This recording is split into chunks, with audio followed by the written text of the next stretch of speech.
Yes, I'm ready. I was trying to get them to Already walking in. Welcome to the September 17th, 2025 meeting of the Fluvanna County Board of Supervisors. We'll do the Pledge of Allegiance. Pledge allegiance to the flag of the United States of America and to the republic for which it stands, one nation, under God, indivisible, with liberty and justice for all.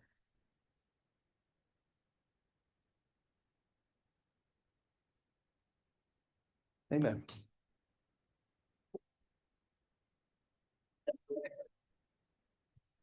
Changes in the agenda? Yeah, Mr. Chair and members of the board, I got just a couple items to add. Under unfinished business, I'd like to add an item under Data Center Ordinance Review Committee. This kind of stems back from the board, sending something to the Planning Commission, and the Planning Commission is sending something back to the board for their consideration. And then under new business, a resolution from Marvin Moss. What was that? A resolution from Marvin Moss. Mr. Chair, I move that we adopt the agenda as presented by adding an item under unfinished business for Data Center Review Committee and a recognition for Marvin Moss under new business. Second. Motion made by Mr. Hodge, seconded by Mr. Sheridan. All in favor? Aye. Chair votes aye, 5-0. Moving on to administrative report. A few things to report.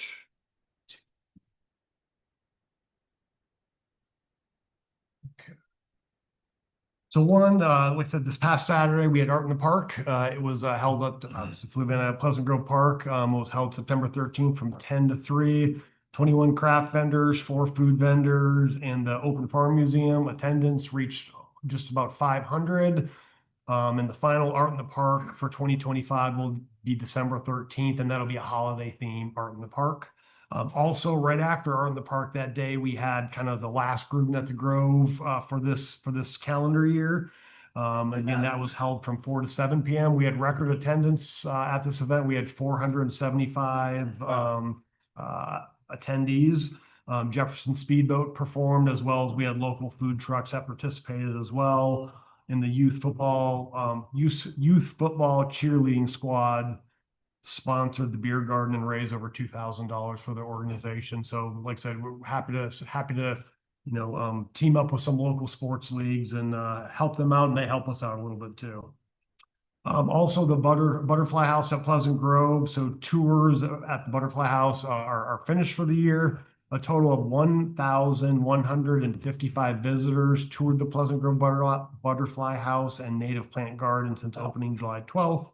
Again, the exhibit was free to the public and provided an opportunity to experience native butterfly life cycle while learning about the importance of host and nectar plants. And again, this project is a collaboration between Fluvanna Master Gardeners and the Rivanna Master Naturalists. And thank Parks and Rec too for participating and then getting everything done around there. Pleasant Grove Park paving, it's already started. So the main road kind of go as you come straight into Pleasant Grove, going past the house straight to the pole barn. You can see the top picture versus the bottom picture. That road's been paved. They're supposed to be starting the road going back to the ball fields tomorrow. And then potentially we're hoping to get the road off to the left in front of the house, going back to the parking lot by Friday. And again, we're hoping that all roads in the park will be open by 4 p.m. Friday. So like I said, that's moving forward. And like I said, it's looking great there. And I know people, when they're there for events, they will appreciate the dust-free zone that's there. And then also this Saturday, September 20th at 11 a.m. We have the grand opening of Fluvanna County's ADA playground at Pleasant Grove Park, again at 11 a.m. And so happy to have that there. So it'll be nice to have the roads paved back there and have the ADA playground grand opening as well. Are they doing the parking lot up to that as well? They are. They're doing they're doing like a little a handicap parking area right in front of the soccer fields. And then the parking lot right by the playgrounds too, that's paved as well. And then they're doing a spot come like up from soccer up to the concession stand there, is that right? Yeah, you know where Mr. Spitzer kind of late year kind of put a bunch of you know, Ties, ties yeah, and posts parking, and stuff. yeah. That's gonna be kind of a permanent, you know, Good. handicap parking Thank area you. now, so. And then just some upcoming meetings, October 1, we've got a regular meeting at 5 PM here in the circuit courtroom. October 15th at 6 PM, we have a regular meeting in this space. And then November 5th at 5 PM, we have another regular meeting here, and I'm happy to answer any questions from the board. Quick question. Yes, sir. I'm pretty sure there's a speed limit sign placed at Pleasant Grove already. When we get these roads paved, the additional paving, Yeah, we're gonna need to make sure that we've got somebody making sure, because we've, Being- we put speed humps in too. we did put, Oh, yeah. okay. There's, I so. wasn't sure if we were Because putting speed bumps in or not. No, I just drove back to Pleasant Grove. I drove the straight road in today and I think we had 3 or 4 along that whole stretch. I think going back to the ball fields to the right, I think we have 4 or 5. Yeah, 3 or 4. I think we have 4 at least. I don't know if we have speed limit signs, but I would make a suggestion that we put at most 10 miles an hour with as many kids as we got running around near those soccer fields, and with the traffic you got going back and forth across the road on the road by the main house. Yep. I'll check. I don't recall if we have any, but if not, we'll see what we can do to get some up there. We need Yeah. to get some, I mean, do y'all agree with that, guys? Yeah. I don't think we need to have anybody going over 10 miles an hour back. Well, the easy thing is it's on a state road, so we can easily do that and it's no. Well, it's a state road don't have to to the wait for VDOT. cul-de-sac, I believe, isn't Yes. it? Well, I'm saying from the cul-de-sac. Correct. Everywhere from the road that's already paved going back, those are our roads, so we can put those types of Yep. speed limit signs back there. Y'all agree, y'all good with Yep. I'll agree with the driving instructor. that? It's not like I had that big yellow sign on top. Anything else? All right, gonna move on to first round of public comment. Oh, yeah, Anybody- and then one thing, thank you. Can I just introduce, we have a new employee here, so the new Assistant County Attorney, Noble Pearson. Mr. Pearson, if you'd stand up. So Mr. Pearson comes to us, and is in Mr. Witten's office, and he comes to us from, So he graduated William Mary Law School and Bridgewater undergrad. So Right on. and he has master's. Go in Tigers. too. yeah. Isn't that like a community college law school? I think they're a national champion in football, Division III, but I think we're a national The champion. runner-up, we didn't win it, Runner-up. runner-up. Almost, there you go. You're probably in school about, no, that's before your time. No, that was after my time, actually. I switched careers, right? Oh, okay. So Mr. Pearson's been with us for about a month now, and like I said, glad to have him on board. I know Dan is appreciating his expertise and additional hands in the office. Welcome. Welcome. Anything else? No, that's it, sorry. All right, first round of public comment. Anybody wishing to address the board, please direct it to the board and keep it to 5 minutes. Anybody?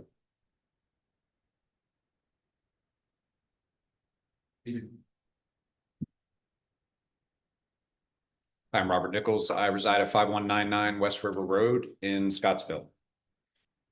Good evening, and thank you for affording me the opportunity to speak before the board today as a former business executive and current resident farmer and business owner, alongside my wife Andrea here in Fluvanna County. I'm here to speak on the recently enacted food and beverage tax, which took effect in August. Our business, Harbor Hills Vineyard, serves Fluvanna and surrounding counties, and we employ 6 Fluvanna County residents. Fluvanna boasts of a business-friendly environment, specifically regarding tourism and agritourism, yet this tax directly contradicts the claim. This tax places an undue burden on the business owner and the consumer. My concerns are manyfold, and they are shared by other impacted Fluvanna County businesses and residents. First, this tax was implemented without public hearing, was voted upon, and 3 of 5 of our county supervisors voted in favor of imposing an additional tax on Fluvanna County businesses and consumers. Thank you, Mr. Fairchild, Mr. Goode, for recognizing this tax is not in the best interest of our constituents or your constituents or the county, and for voting no. To the other supervisors, Mr. Hodge, Mr. Sheridan, Mr. O'Brien, I urge you to reconsider and repeal this half-baked tax. Thank you, Mr. Dahl, Mr. Witten, Mrs. Smack, Mr. Goode, Mr. Fairchild, for taking the time to meet with us. Unfortunately, the meeting we had was by our request, and it was after the tax had actually been implemented. Mr. O'Brien, thank you for following up with us, and I know we have not had the opportunity to meet directly. Mr. Hodge, Mr. Sheridan, thank you for taking the time out of your busy schedules to come meet with us individually and to hear and consider our concerns. At the conclusion of those meetings, where you gain deeper understanding of the difficulties and inadequacies of this tax, We were encouraged by the apparent shift in your position and in the perception of support for our concerns. However, no follow-ups have occurred and nothing has changed. Secondly, business owners most impacted by this decision were never consulted. No attempt was made to contact or inform county business owners. No guidance was given to county businesses on how to properly execute this tax. No attempt was made to fully understand the difficulties in executing the tax. In fact, I have no confidence that any thought was given aside from this being an easy means to grab additional tax revenue. In previous board meetings where this tax was discussed, with the exception of Mr. Goad and Mr. Fairchild, the tone was generally dismissive and indifferent. Thirdly, there are real-world shortcomings and operational challenges associated with executing this tax on consumers. There are many scenarios to demonstrate the point, but I'll share just one. To help listeners and concerned citizens understand the context, we sell wine. We sell soft drinks, food, we offer entertainment, and a place for folks to gather and commune. We're a small business that, like most small businesses, operates on slim margins. We already pay considerable county, state, and federal taxes, and additional expense simply cannot be absorbed. Therefore, this new meals tax, we're being tasked with adding a 4% tax to food items and to beverage items if they are consumed with the purchased food, or we must raise our prices to cover the 4%. So customers, as an example, let's call them Carl and Jenny, who live in the county, come to our tasting room. They order a flight of wines, which is untaxed because no food was ordered with it. They open a tab with the expectation they'll consider ordering something additional. They sit on our patio enjoying the wine. They decide to stay for a while. They order additional bottle of wine, a sandwich, and a charcuterie board. Now I, Andrea, or our staff have to explain to Carl and Jenny that in addition to the new tax on the food they ordered, the wine flight they already enjoyed must now also be taxed, along with the additional bottle they purchased. Imagine their confusion. They decide that, well, it is what it is. They enjoy their afternoon. Upon leaving, they decide to purchase 2 more bottles of wine to take home. We then have to explain to them that those 2 bottles are not taxed because they're not consumed with the food that was purchased here. Can you imagine the bewilderment, the confusion, the predicament this puts us in and or our staff? We now have to navigate this on each transaction. We have to explain this to each customer. It's at best very inconvenient and a poor customer experience, and at worst reason for skepticism and mistrust and likely a disincentive for a return visit. We walk through this and many other scenarios with our county leadership, and we're essentially told, quote unquote, do the best you can. I ask each of you again, how are we supposed to run our business that way?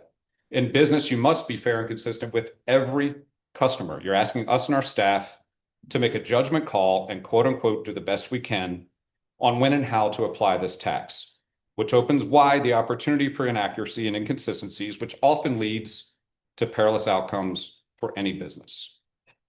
There are additional ramifications around the need to update our POS system, greater training costs, increased transaction fees, accounting complexities, additional bureaucracy, paperwork, and reporting. The negative impacts of this decision will have a detrimental effect on our business and our ability to earn a living and be successful. It abates our efforts to bring tourism to the county and to provide work and income for county residents. I fail to understand why you would put county businesses in this position. I fail to understand why you would enact this tax with no consideration of real-world implementation complexities. I fail to understand why you would put our county businesses at a competitive disadvantage to surrounding counties like Goochland and Buckingham. I fail to understand why we have been provided with no clarity and no support in our effort to do the right thing and to continue to contribute to Fluvanna County's smart agricultural-based growth. I ask that the Board of Supervisors immediately repeal this confusing, problematic, potentially business-destructive meals tax. Thank you. Thank you. Anybody else?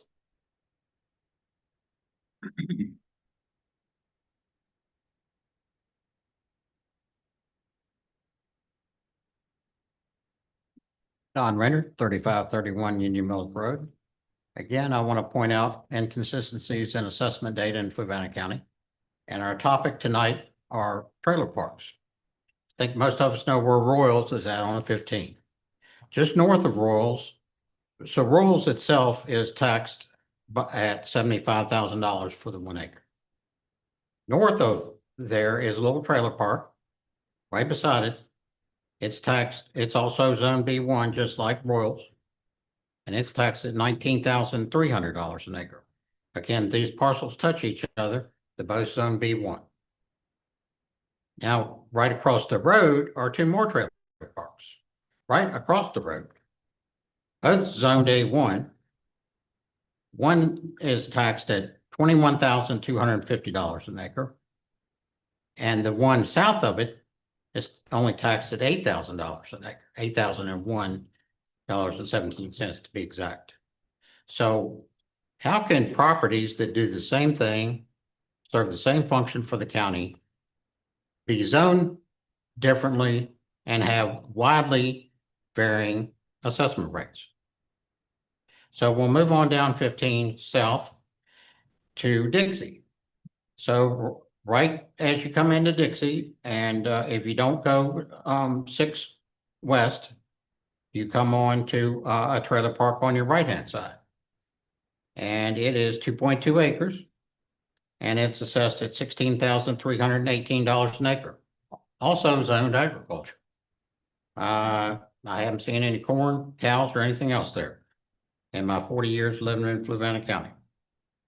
Right across the road is Fork Union Animal Clinic. It's taxed at $15,000.20 an acre. Fairchild Properties has a little business park. It's the only one of the three there, zone B1, but it's only taxed at $9,100 an acre. Again, they're all three businesses and they're all three beside each other, but yet they're taxed very differently. Thank you.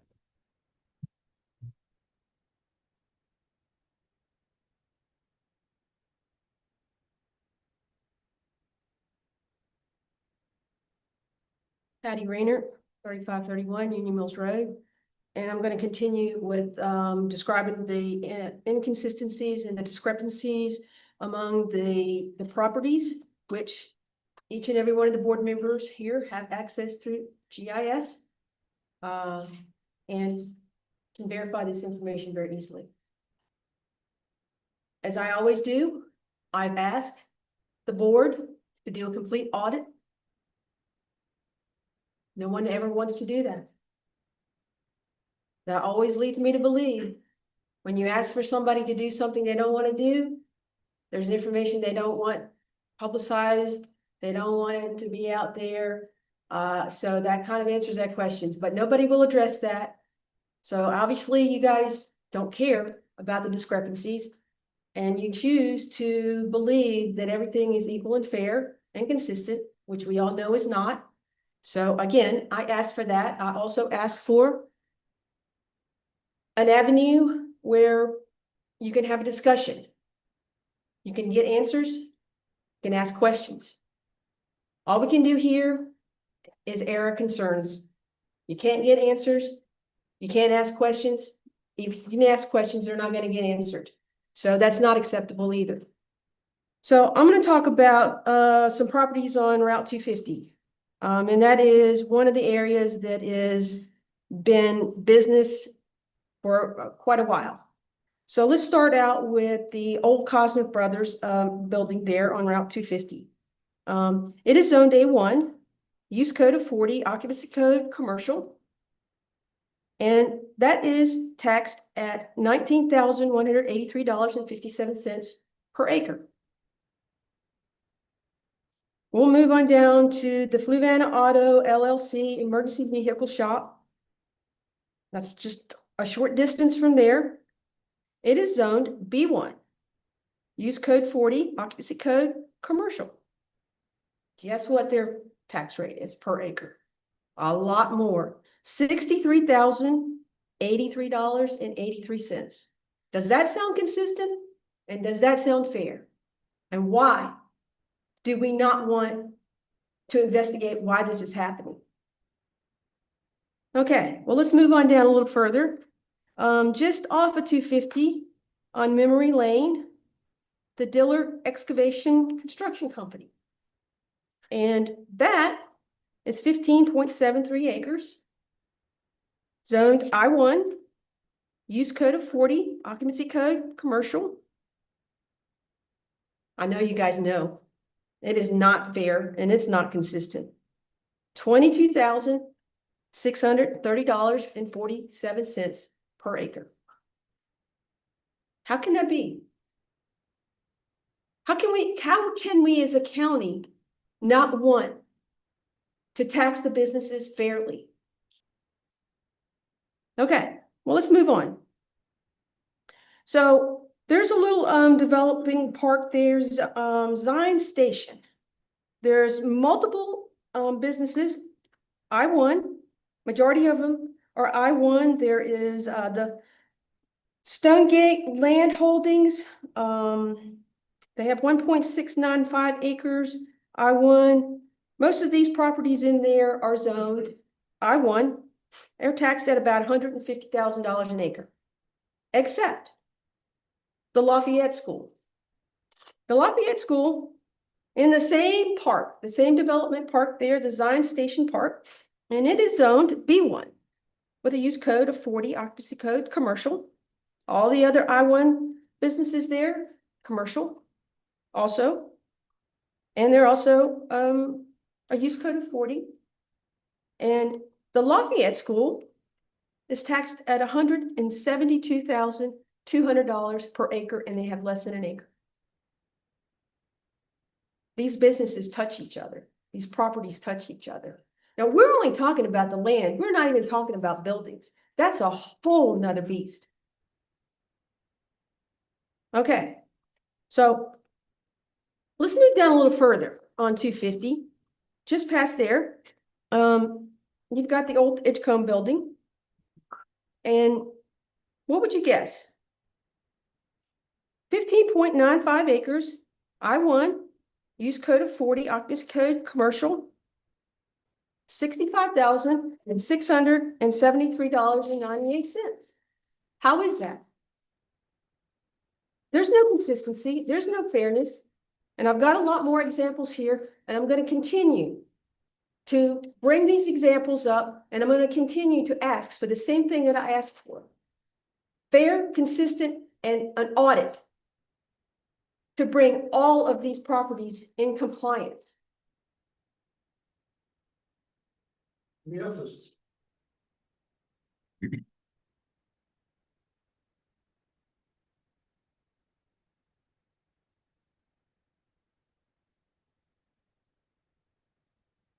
Good evening. My name is Channing Snoddy.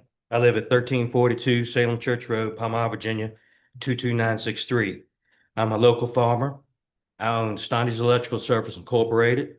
I am the president of Fluvanna County Farm Bureau and the treasurer for the Fluvanna County Fair Board Association. And thank you for your support of the fair. Thank you. It's been brought to my attention to come speak in defense of land use in Fluvanna County, which I have seemed to have to do every 10 years. To do this, I'm going to give you a real-world example of how land use saves the county money.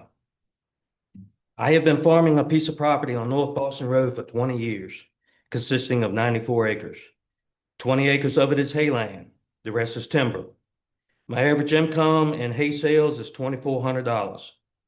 The 2025 land use tax on this property is $478.50, which would earn me, if I owned this property, which I do not, a $1,921.50 profit to produce the hay, and the land does not cost the county anything in services. If billed at the current real estate tax of 75 cents per 100, then the taxes would be $3,450. So by difference in tax rate, instead of making money on this land, I'd be losing $1,050 per year. The timber takes a minimum of 30 years before being able to harvest. Therefore, in 30 years, the piece of property would be losing $31,500 in taxes. The land has just been sold to one of my biggest builders. There will be 9 building lots. The taxable assessment of the land now will be $3,429,000, giving the county $25,717.50 in taxes. Woohoo! That's a lot of money. Or $2,857.50 per house. According to the 2026 school budget, each student in Fluvanna County schools costs $16,712 per year. So if you have any households with a student, then the county would lose $13,850.50 per household in that subdivision. Additionally, it would take just 2 students in the subdivision for the county to lose $7,706.50 per year for the whole subdivision in the school system, as long as those students are in the school. So every piece of property that is in land use and being farmed would not be sustainable to farm if land use taxes were taken away. Although, if houses are put on these pieces of property, then the county would see a surplus at the beginning. However, if there are any houses with students living in them, then the county would be losing money on those pieces of property. In addition to added tax influx, there would be added traffic on the roads, added strain on the water supply, and more pressure on the electrical grid, which, as most of us know, is being stretched to the max as it is. Additionally, every 1,500 new residents require another deputy, another cruiser, and equipment for the deputy, along with more expenses for the fire department and rescue squad to service these houses and residents. Contrary to what some people think or have expressed their opinions here at the meetings, land use saves the county money by not costing the county money. If you get rid of land use or raise the rate, then it will just raise the taxes for every individual in this county. Because for every dollar brought in as taxes, it costs at least $1.25 in services, according to the Virginia Tech Land Grant Studies, which I had them come in and do a presentation. It was 10, 20 years ago, I think. Land and land use costs the county nothing and preserves our rural character. Additionally, along with that lack of extra strain on the water supply and electrical grid, less pressure would be applied to the natural beauty and resources of this county, ultimately preserving our rural character, which, if you go east of Route 15, I didn't realize it when I looked at the maps of the different districts, that Fork Union and Columbia make up 3/4 of the county. Lake Monticello is that much. It's like the Fairfax of the state. Palmyra and Cunningham, outside of the subdivisions, is rural, but they are like Alexandria and rest of Northern Virginia. The whole rest of the state is Columbia and Fork Union. That's where all your rural beauty is at, along with some farms in the Palmyra district. And that just keeps our rural character. But if the taxes are raised, if the tax rate is raised, then you will see people who are on fixed incomes have to sell. Only people who can buy are builders. And then you go losing money again. Thank you. And thank you for your support. Anybody else?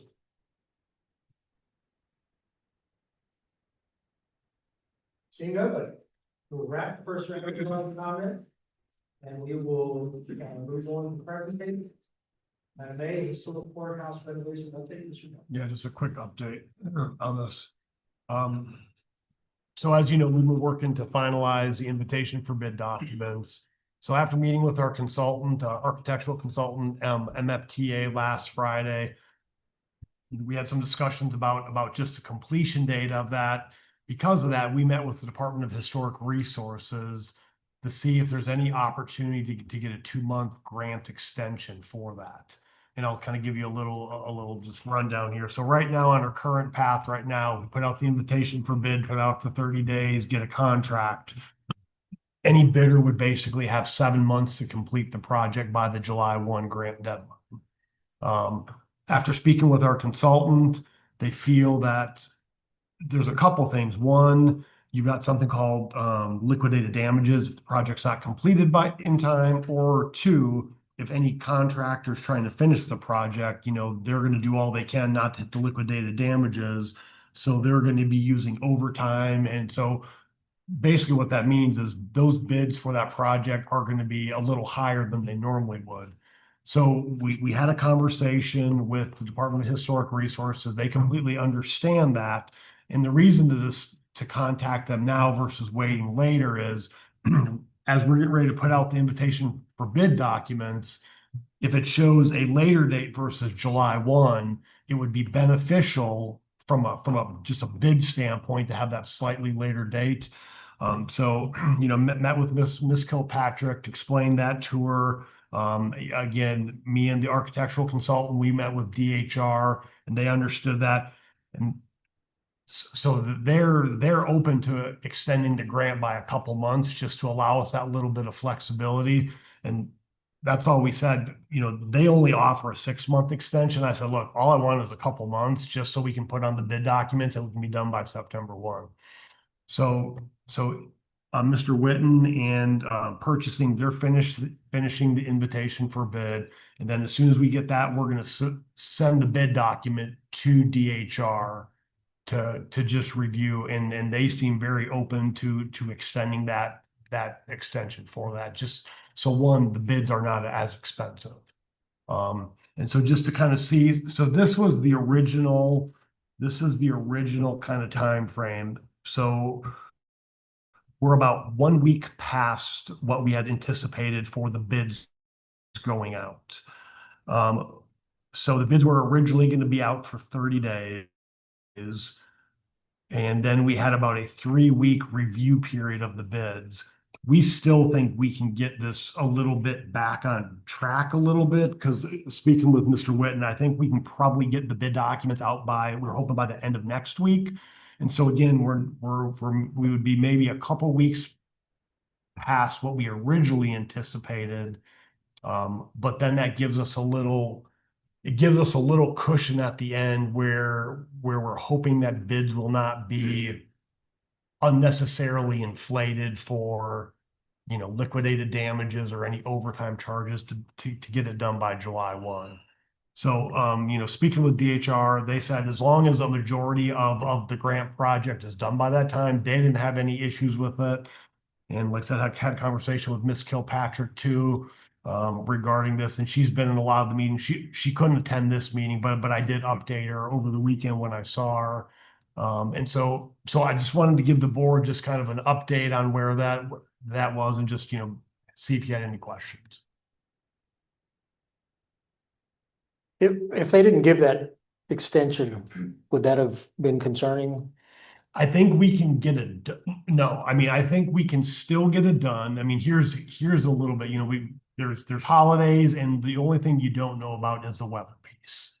I think it's still a doable time frame. I just think you're going to see potentially bids that come in a little higher unnecessarily because it's because it's just a little bit of a tighter time frame. I just asked because as you know, before, citizens have brought up concern about us getting done in time, and Yep. I think even a board member Yep. or two. So, any other questions? All right. Thank you. And I'm going to take a little liberty. I forgot to mention something. In public comment, it was said that Fairchild Properties owns the Village at Dixie, which is a legitimate business that does not own the Village at Dixie. I will move on to public hearing. Item C, public hearing to amend. Oh, yeah, No. action matters. Oh, action matters. I'm sorry. Cross it off before I got there. Item 8, action matters B, fire training building. Mr. Dahl. Again, at the last board meeting, we brought forward to the board that the site work bids came in over kind of what the budget was anticipated. Again, on the screen here, this is kind of the current 5 container system design that the local fire training committee has been working on. And so I'll just kind of go right to the numbers here. And so at the last meeting, the board was open to providing additional funding, but the board asked to get some costs from the contractor for the current 5 container system, and then looking at what the cost would be for a 4 container system. The one thing I'm a little hesitant on is we don't have actual finalized costs yet from them. So the one thing we do have, and I got Mr. Powell here too, who's been the project manager and has been kind of keeping this along. So they provided what the cost would be for a 5 container system, but there are some components that are not added to that we are unsure of. Would that be, Mr. Powell, would you say that's about accurate? Yeah, you want to come up here? Sorry to put you on.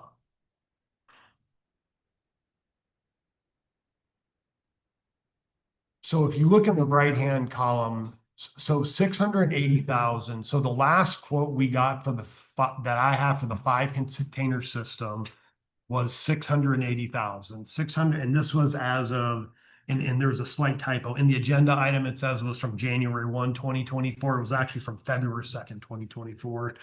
But, you know, for that 5 container system, the whole like system itself was 602,000. There was 55,000, some change for on-site installation setup. There was some cost for train the trainer for 7,800. And then there was freight to the customer site for 14,000 and some change, which came up to 680,000. Now, the only thing I don't know about that, I don't know if that included the PE, the engineered drawings and stuff like that. But to go back to where we are, Mr. Powell received what the cost would be for the 5 container system, and he's and the contract for 648,000. 648.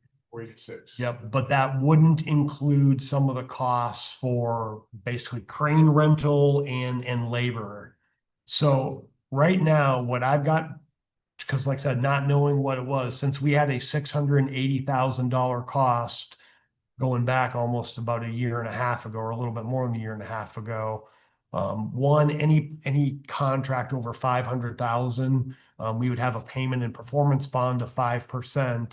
And I just added, just as a high threshold, a 10% contingency on that amount. So right now, if you look at that 5 container column, just on the container itself, we've got grant funding of 450,000. If you back out the 680 minus the 34 minus just the 102,000 for contingency, that provides a shortfall of 366,000 just for the building piece. And then down below kind of all correlates to kind of like the site cost.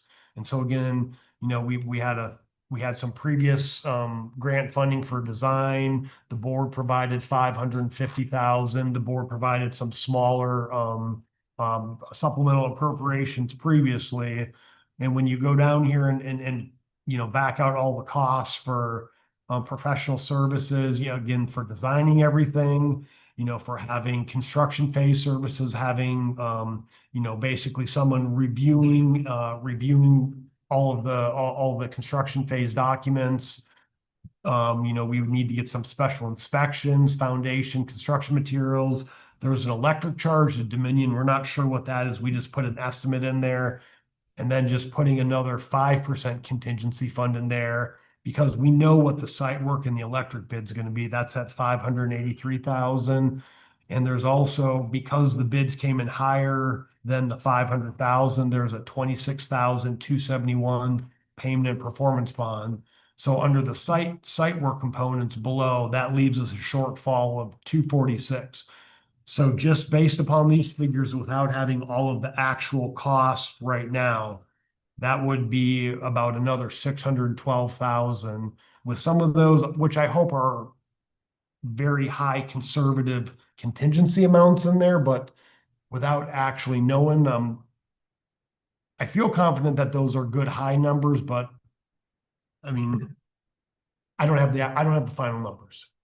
So what we did for the 5 container system is, again, the site work costs down below for the 4 or 5 container system, we just left them kind of flat. I think there may be some lesser costs with the 5 container, but probably not much, because you're dealing with the same footprint.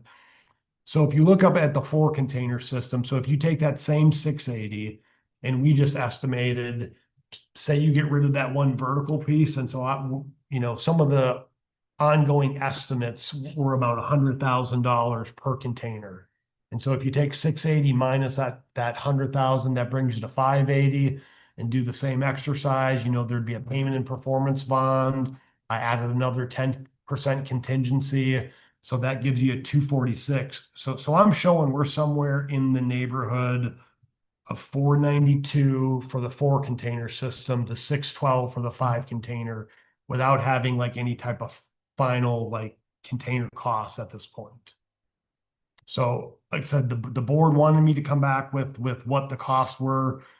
The contractor's been working on them, but we don't have them at this point. So we tried to put some high estimates in there. Were those estimates based on feedback from the contractors themselves? I know sometimes if I'm working with someone, I don't have an exact price, I might get like a ballpark or a not to exceed. I mean, or were those just Eric's best guess? And no offense to you, No. yeah. What's that? TRC, some of those numbers. Well, yeah, some of the below numbers are, I mean, we just use we use a 10% contingency just as what we would consider a high contingency amount. I mean, Ben, do you have anything? I mean, do you think? I know. Yeah, I was hoping we'd have those figures for you. And the person I talked to with the company is, it's above him who are looking at the prices and finalizing and make sure everything's accurate. So he is really caught in the middle and can't feed us anything until they give the okay for that. The last figure that he sent me was at 648. The 4-container system actually would be a little lower than that. And there's no fixed price on the containers. It's each project. You have to look at the total price and then divide that by how many containers you have in it. That's how they figure it by container. Okay. This design is what we've been working with for the last 5 years, 6 years. And we just have not, we've been trying to fine tune it, put the training props in it that the Fire Rescue Association has designed into it. And that meets what we're looking at it on NFPA of 1402, building code, and any OSHA regulations. That's all we're restricted by the fire program or by fire programs to meet. We don't have to do anything else but those 3 criteria. But, I don't want to sit here and tell you what the figure might be. Mr. Hawley that I was talking to said he was pretty good on the 5-container system, but that costs minus the rental equipment and operates for like the crane and man lifts and so forth like that. But I don't know about any other costs that may be in there that Mr. Dahl talked about. So I will just say this much. We've been sitting here looking at this for how many years now? 7, 8. 7 or 8? Yep. And every time we look at them and wince when we see a number, we tell them to go back and it winds up costing us more than it did before. we have cut as much as we can on the thing. So If we'd have done it 8 years ago, it would have cost less and we'd have had a better brick and mortar building, not containers. But we backed off of doing that. And I'm not sitting there trying to cast stones. I am all for saving as much money as we possibly can. But I'm telling you, every time we've gone back, we turn back around and the price is either the same that it was when we got a cheaper building than it was for the first one, or a little bit higher. I would like to address, Chief Powell does a great job presenting, but I would like to address one point that was made. The effort to do a 4-container and then add a 5th later. We have no assurances that a 5th container would fit. The design could change, the way they interconnect could change. Even the regulations around how we implement this could change. So being able to go back later and add a 5th container is not a certainty.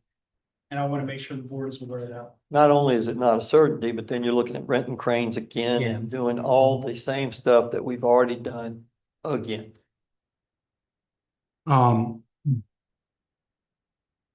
Difference in 4 and 5, quick difference between a 4 and a 5 container as far as, the main thing efficacy. is that vertical unit that you see there. Okay. Okay, and then whatever Training. is the training props put in there, like interior ladders, towels for repelling, the top railing for protection and for to allow you to get up there and use ground ladders or aerial ladders. Eric, can you go back to the 4-container, please? I only have the Okay. 5 containers. I mean, so basically just a big tall vertical, just that goes away. That's the major difference. And if you were to have a 4-container design system instead of a 5, would that mean that some training still needs to be conducted outside of the county at some point? Your high angle technical training, you have to move. So we would be spending money on this structure and you all, each of you have mentioned this as one of the main reasons to do this would be to not have people off site when training is conducted. So we would spend the money, get a 4-container system and still have some training exercises Yes. that need to be conducted outside of the county. So the ability for us to host, so for instance, we just did a vehicle extrication class this past weekend here in the county. We had the capability to do that. If we wanted to host a class for high angle rescue or technical rescue, we need to be able to have the facility to do that, or we have to go outside of the county to take those classes. But if we have the facility, we can host them here and open it to everybody that volunteers or works in Fluvanna. Preventing that travel. Do y'all pay other localities to use their facilities? Yes. And would we have would this be a potential revenue maker at some point? And that's not why I would support or not support this. It's just purely out of curiosity. We would charge, I mean, the chiefs are here too, but we would charge. You have to come to the microphone, please. That's why I'm pointing this way. I'm not pointing to Jeff. I'm pointing, Yeah, be right. so we would be able to charge other localities to use our training revenues. Well, if Charlottesville, and we would have an outside class or school going on, then you're not so much charging for the use of the building, but for them to bring in and use, have the instructors there and get the classes and so forth, and a facility that's centralized. You know, if somebody would come in and rent it from us, I guess we could possibly do that, but we have to look at that facilities. Yeah, just give you a reality of being able to rent it. Right now, Charlottesville and Alamo don't have a training facility because they're shut down for repairs and other things. Mhm. They're trying to go outside because we have stuff we have to do as a career department for burns and stuff like that. We can't go anywhere. Orange is booked, Louisa's booked, Houston's booked, Buckingham's booked. Everybody's booked. So we're looking at different options. This is an option. You can throw it out there. You can rent it out to places like that. You can host schools here, which gives us opportunity to build a profit off that. Like the county does. They do trust schools, they do all of those schools. You can host a lieu of classes that way. I do a lot of instructing all over the state with different classes. These facilities are all probable, but it also builds your resources in your community to make your sources better here. And would revenue from something like this, would that go towards the Fluvanna fire, or would that go back to the county? I don't know how that normally. You would have to test on it. Yeah, I mean, I would- there is going- Go to them with fire trucks and everything else. There would be some expense for maintenance or wear and tear that you would have to account out of that. But as far as how it's actually budgeted, that would be back to you. I would say probably whatever revenue you get is a wash, and whatever expenses you have to do to just maintain the maintenance on the facility. So Okay. I wouldn't bank on it. I'm thinking ahead. We have to have dirt moving in order for that conversation to even happen. I understand that. Just thinking ahead. I want to come back to the finances a little bit. And anybody else? All I would say is if the county ends up paying for the maintenance, then the county should be getting the revenue from the, ultimately, I expect the county's gonna end up paying for the maintenance. So the county then should be getting any revenue, because you can't have it offset. The revenue goes in one place and the expenses come from another. And the grant, we have to have, this building will have to have a 5-year inspection. By an engineering group, and so that anything that's found that needs to be rolled up from deficiencies, then we have to pay for that to do that, So that remediation can come from it. Yeah. Tying this to real life, that 5th container at Colonial Circle on Building 5, when you go to the back side of it, there's no way to get a ladder truck back there. We're gonna have to throw our largest ladder to get somebody out of the top of that building if they can't get out the stairwell. We will need that to practice the training. Lake Monticello had to rescue somebody from a high lift picker that got stuck in the up position. That would be where you train that. We've come across this in real life. We need this to train those. And it's either leave the county and do it, or put it into the county to where we can train here and be closer to respond. Great example would be the high school. If something happens to somebody on the roof of the high school, and no elevator, I don't believe, goes to the roof of the high school, and you cannot tote them downstairs that are, let's just say, difficult to get up and down, even if you're healthy. And you have to then use that equipment to not repel them, but put a vertical lift off the truck to the roof. That's where you'd simulate that. Eric, it seemed to me that there was 2 weeks ago when we were discussing, it seemed like there was really only one figure you wanted to shore up. Now this week, it seems almost less certain than it did 2 weeks ago. Is that? Well, no, I mean, some of the problem is like, and I feel like in some of these bids, some things are included, some things are not, and so I just feel a little anxious about what it's going to be at, just because, again, unfortunately, nothing on this project has been simple. If it was, it'd be built already and we'd be done with it. And so, I mean, with that 648, I mean, if that's what they say that the 5 container is going to be, great. I'm just, without seeing like everything on paper to really kind of like compare apples to apples, I'm a little apprehensive to say I feel 100% confident that this is a good number. I think this is a pretty padded number. So I see 612 here. You keep saying 648. Well, no, the 648, what Ben is saying, 648 is basically the $680,000 figure on here. That's what he's talking about for the 648.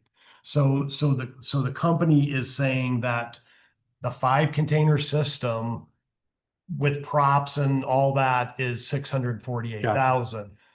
But the quote we have here from 2/2/2024 is 680,000, and that includes the components. It includes, as I said, on-site installation. You know, I don't know if on-site installation includes labor plus the crane. I think it does, because I was getting the bottom line confused with a red number. yeah. I mean, think the bottom line is what's going to be needed, but the 648 is basically the 680 figure on here, or some of those figures up top. That's the piece I don't know. Okay. And so not knowing, you know, what is on-site installation versus train to trainer versus there's cost for engineered drawings, there's cost for freight.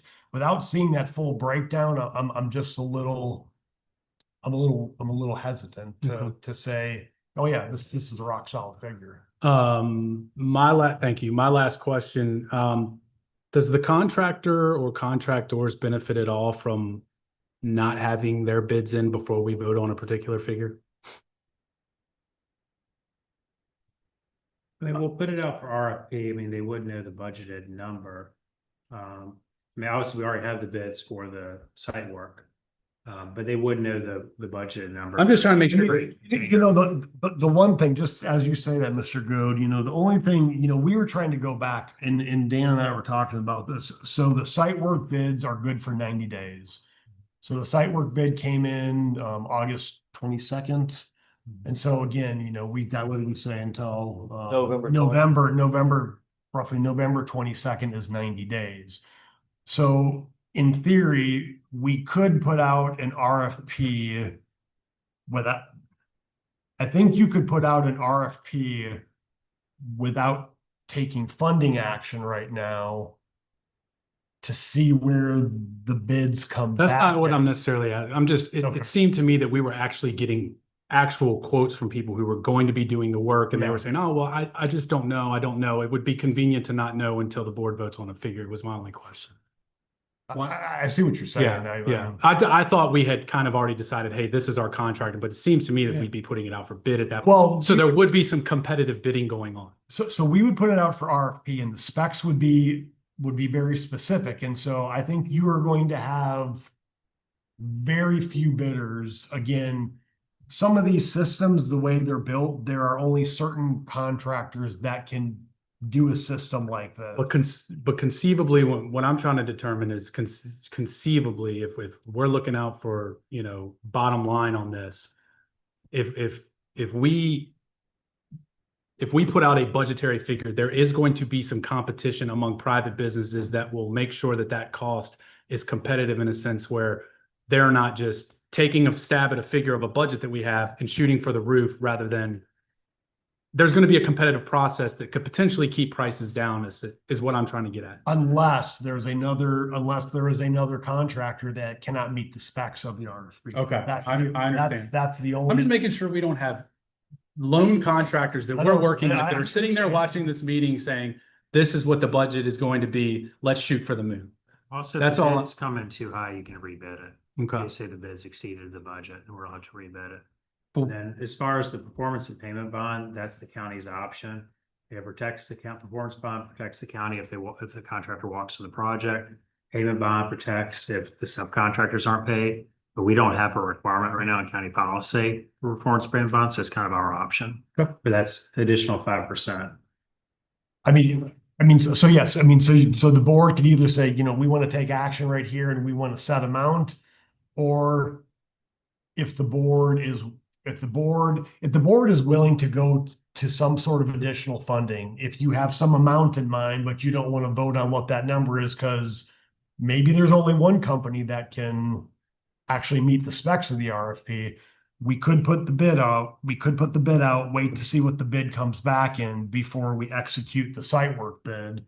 It delays, I guess it really doesn't delay things really. I would just be concerned that, well, we said last week we'd make a decision this Yeah, week, and now then we're looking, 2 weeks, and in 2 weeks do we say the same thing? Then it's a month and a half, and those months and a half add up, and that 612, does become a little bit bigger. Well, the one thing with the site work bid's not going to change because that price is locked in for 90 days. So that amount's not necessarily going to change down below. I believe that we need to take some action. I do, and I know that this is something that's been going on for a long time. And I do think we need to take some action and get the ball moving forward tonight. I feel confident with some of the answers that I got to some of the questions that I have regarding the estimations and the competitive process of bidding it and things like that. So Mr. Fairchild brought up last meeting, he posed, I think, what was a wonderful question to the rest of the board is, where's your limit? If we come back, if we do this and it's this much, if that number is bigger, I think, than what we considered last week. And it's a valid question. What is your limit? Because what if this isn't enough? And so what I would say is I'm getting pretty close to what I would feel comfortable. And that's reason A, I want to move forward because I want to get this done. That number is still creeping. And what I would say is that what we cap tonight, we're gonna commit those funds. If we continue to drag on, we may have to look at using what we've committed. I'm willing to make a motion. I don't want to step on the firefighters' toes here, but I'm willing to second or vote for a motion for what we need to do here. Because I want to get this started. But I would be really, if something came back to us again at some point, I would really be far more speculative about where does this end. Does that make sense? I have, Yeah, or not, go ahead, please. I have some very important questions. So the longer we delay on this, we're running the risk of losing the grant, right? Yeah. So, and on the left-hand side there, it says an IFB was due, 3 contractors submitted, but that's talking about site prep, right? Correct. So how many, did we not do engineering drawings for the containers?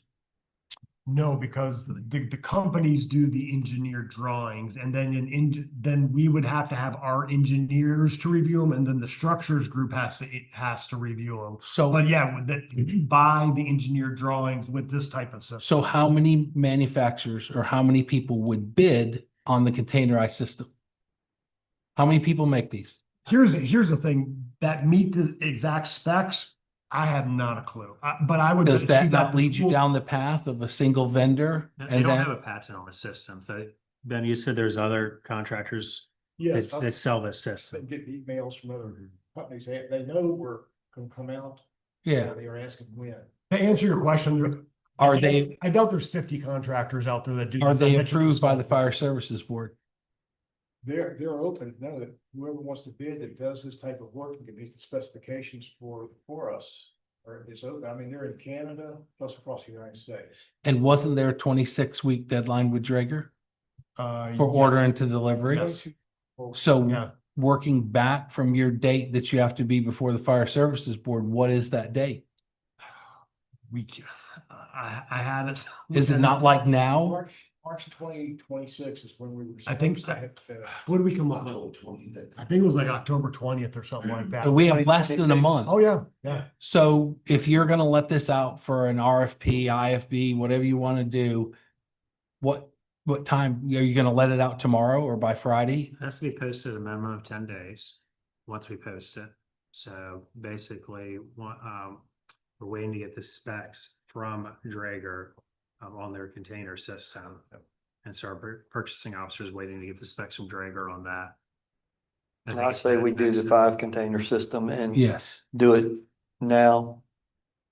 Do what should have been done quite some time ago. And Mr. Hawley did say that he was gonna be in this area next week, and he would be glad to come stop by and meet with our purchaser. I think we need, if we're gonna do this, at the risk and like what Mr. Goad said, we're pushing up against the numbers. If we lose the grant, then you've got another 450,000 you have to come up with. So this is not something we can delay, and I'm not comfortable with a 2-week delay that we've already baked in to wait till this meeting. So if we're gonna do this, we need to do this tonight. I want to add back to what I said last meeting. You know, there were some comments about, you know, how much is too much and so on. But every year during every budget season, we look at what fire and the sheriff's or EMS, fire rescue and the sheriff's department brings to us and says what they need. And every year, somewhere in there, we don't approve. You know, we put fiscal responsibility and don't just say, well, if they say they need it, and, you know, what if it doesn't save one life? I'm not at all against this, and of course, have supported it.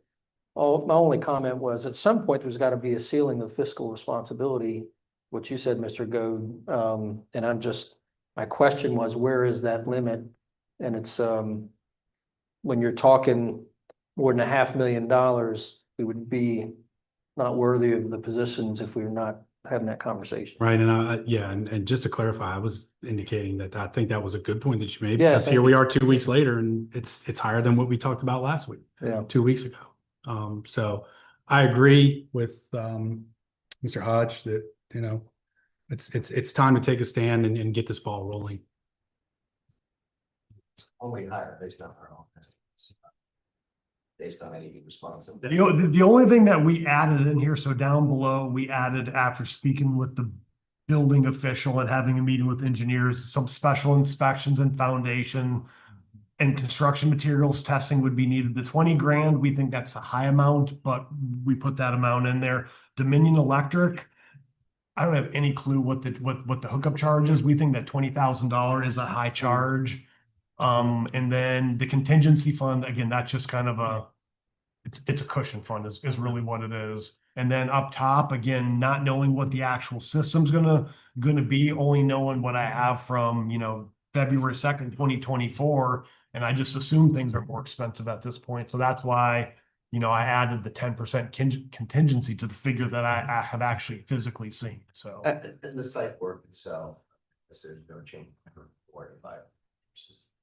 no, I mean, the only thing you could do from the site work thing, looking at the bids, I mean, you could say, well, we don't want to do asphalt. We just want to keep it gravel, but that doesn't necessarily make sense, because at some point you're going to need to go back and do asphalt and things like that. That saved 86,000. Container, that's the smallest footprint of all 4 containers, right? So. And really, if the ultimate goal is to have the 5th container in the future, you wouldn't change the footprint necessarily. Yeah. The container, there was a limit that we're setting. Yeah. You know, we're setting a limit, then that's a concern, but for the $120,000 difference, the cost of putting in after the fact, and so was probably at least half, if not more than that. So penny wise, pound foolish there. My opinion, I mean, I think you could start the site work and get the bids in. I don't know that $50 amount. I don't think we tie our hands that way. We tie our hands by if we say drop dead, this is what was the original price of the original fire building, like $600,000? Yes. And we did not want to spend $150,000, but that also was back when the budgets were tighter. I understand that. But it's gone from $650,000 to 1.6. Yeah, I think the It's original not going to get any cheaper.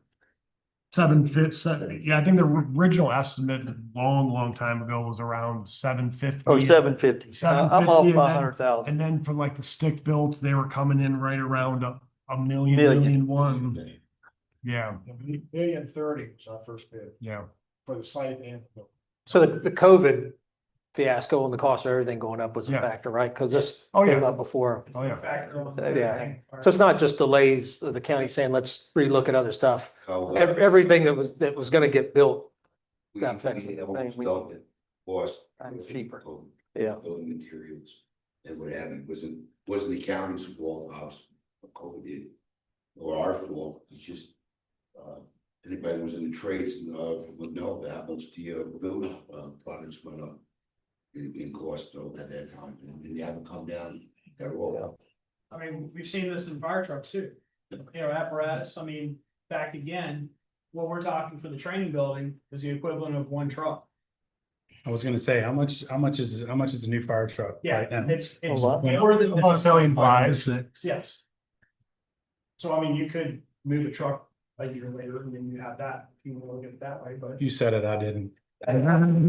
there's options out. there. You just put mouth. I think this, we have been talking about this training facility for a very long time, and I think that this is a key for us to be better trained in the county and provide that coverage that we need without taking things out of service. We are the only county in our vicinity that does not have one.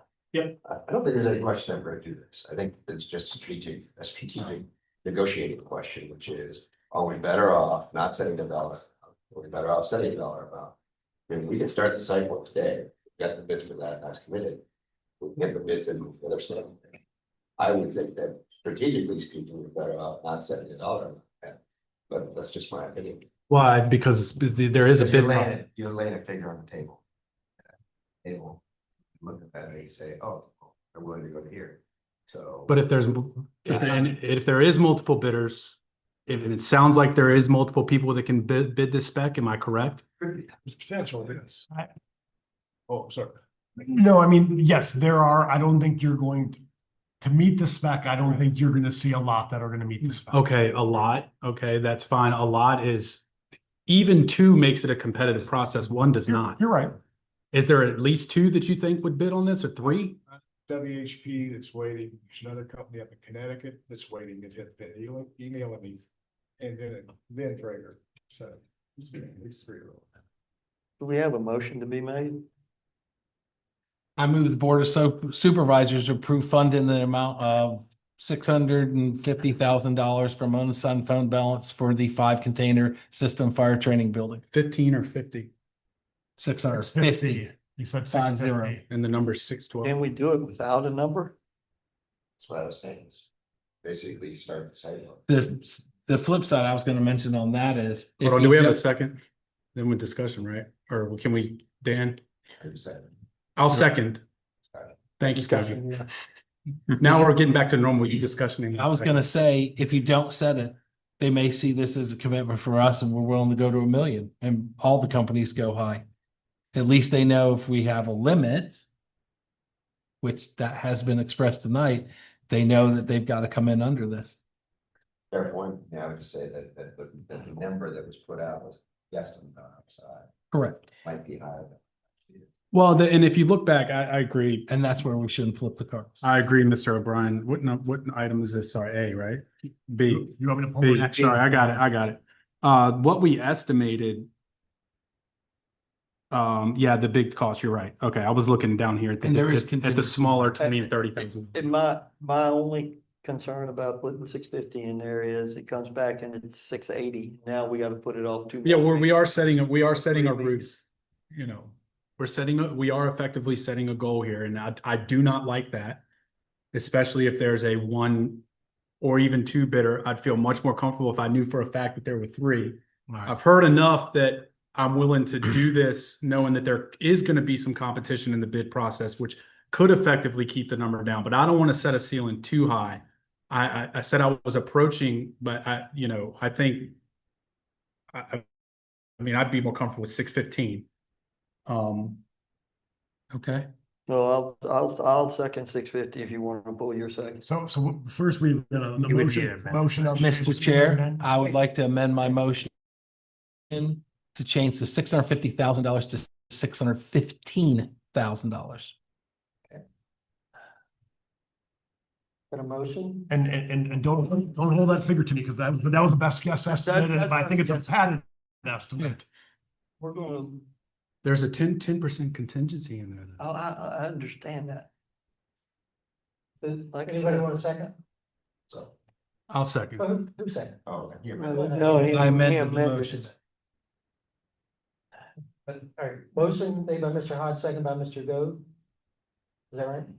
Yes. All right, all in favor? Aye.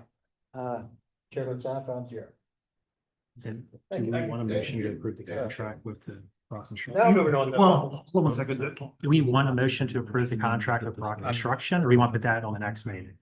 For the site work? Do you, Go ahead, go here, Yes. go here. What's that? Do we, so the question is this, contract for site work with Rock Construction. Do we want to have a motion tonight on that, or we want to wait for the next meeting to approve that contract? Might as well. Approve it now. Approve it now. agree. So then you need to decide if you want to include the performance and payment bond or not include the performance and payment bond. With the performance and payment bond, the total $610,061. And then without, it's $583,790. I mean, what is it, 20,000 to insure us that we don't get stuck with a $600,000 bill. Yes.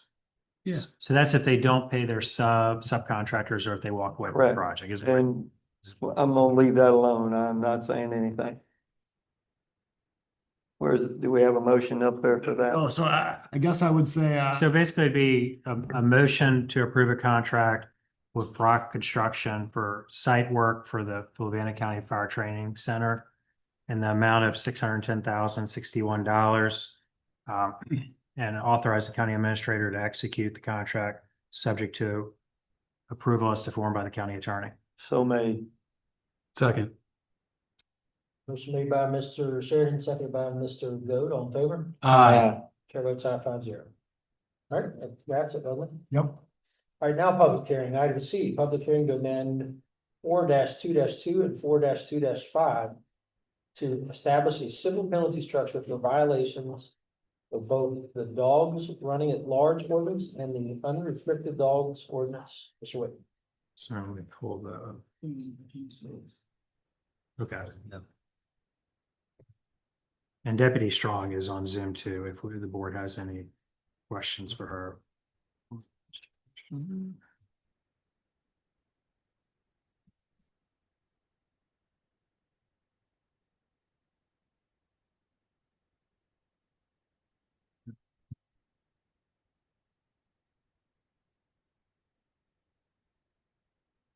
Got it. So amendments have been made to the county code. In 2023, there was an amendment to make the prohibition on dogs running at large countywide.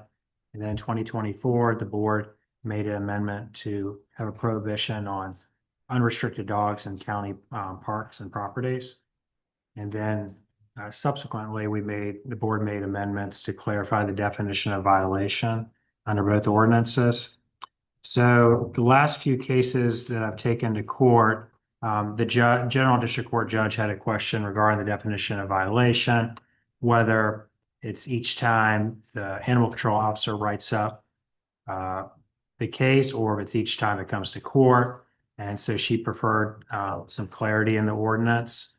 So that's where we're back here now, is basically to have it where there's a first, second, and third violation. And so the first time that the matter is brought to court, the judge would have the discretion to give a civil penalty. So we talked about this last time, and the board came up with 3 different civil penalties. For the first violation, it would be $100. The second violation would be $200. The third or subsequent violation would be $500. And it's still up to the judge's discretion. In my experience, normally the judge will suspend part of that as long as they're remain on good behavior. And so this would be countywide. It would be the first offense. It can be taken to court, but the animal control officers would have discretion if they want to give a warning. Like, let's say they had an underground fence and they got out, or it's the first time it's happened. The other fine for dogs running at large in a pack would remain at $100, which is a mandatory under the Virginia code. So the public hearing has been properly advertised, but I'd be happy to answer any questions. So the animal control officer would have discretion over the initiation of a charge, right? So- To write the summons. Mhm. Yeah, so that person could not eventually not write a summons and just say, hey, I see it's, stuff happens. Correct. Yeah. And this is more really for the problem dog owners of the county where they're getting called out there numerous times. Deputy Strong gave me an example of she had one dog that keeps running into the neighbor's house, goes through the dog door and actually into someone's house. And so she just needs this tool to be able to take them to court and feel confident that, you know, they'll, if it keeps happening, they keep getting fines, just, basically that person will build a fence or have a better invisible fence or something, so that it doesn't keep happening. But, you know, Must have some neighbors- good treats in that house. Exactly. But they must be cooking some really good pies. I don't know. Discussion? All right. Somebody want to make a motion? Public hearing. Public hearing. Okay, sorry. Open the first, open the public hearing. Anybody wishing to? Board? Keep it to 5 minutes. Sierra is how you get out there. But.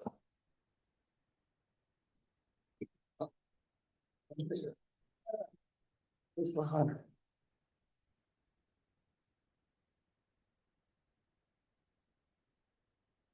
Good evening, Channing Snoddy, 1342 Salem Church Road. The Fluvanna Review published an article last month saying that the Lake Monticello and surrounding subdivisions account for 40% of the county's taxes. Up. There's people about. Is this about? This is only about the dogs. About the dogs. Yeah, Oh, No. they put me back in the back, come up here for public comment, so I come up. I thought But you the were dog leading thing? to it. This is about the ordinance. Oh, sorry about that. Didn't mean, just a question, what about hunt dogs? Does that, how does it pertain to hunt dogs? Since I'm up here. There's an we- exemption for hunting dogs. Exemption. Yeah. Exemption? I'm Okay. pretty sure hunting dogs are exempted. This is for dogs that are getting out and become nuisance. Gotcha. Yeah. Well, that sounds good to me then. Thank you. Thank you.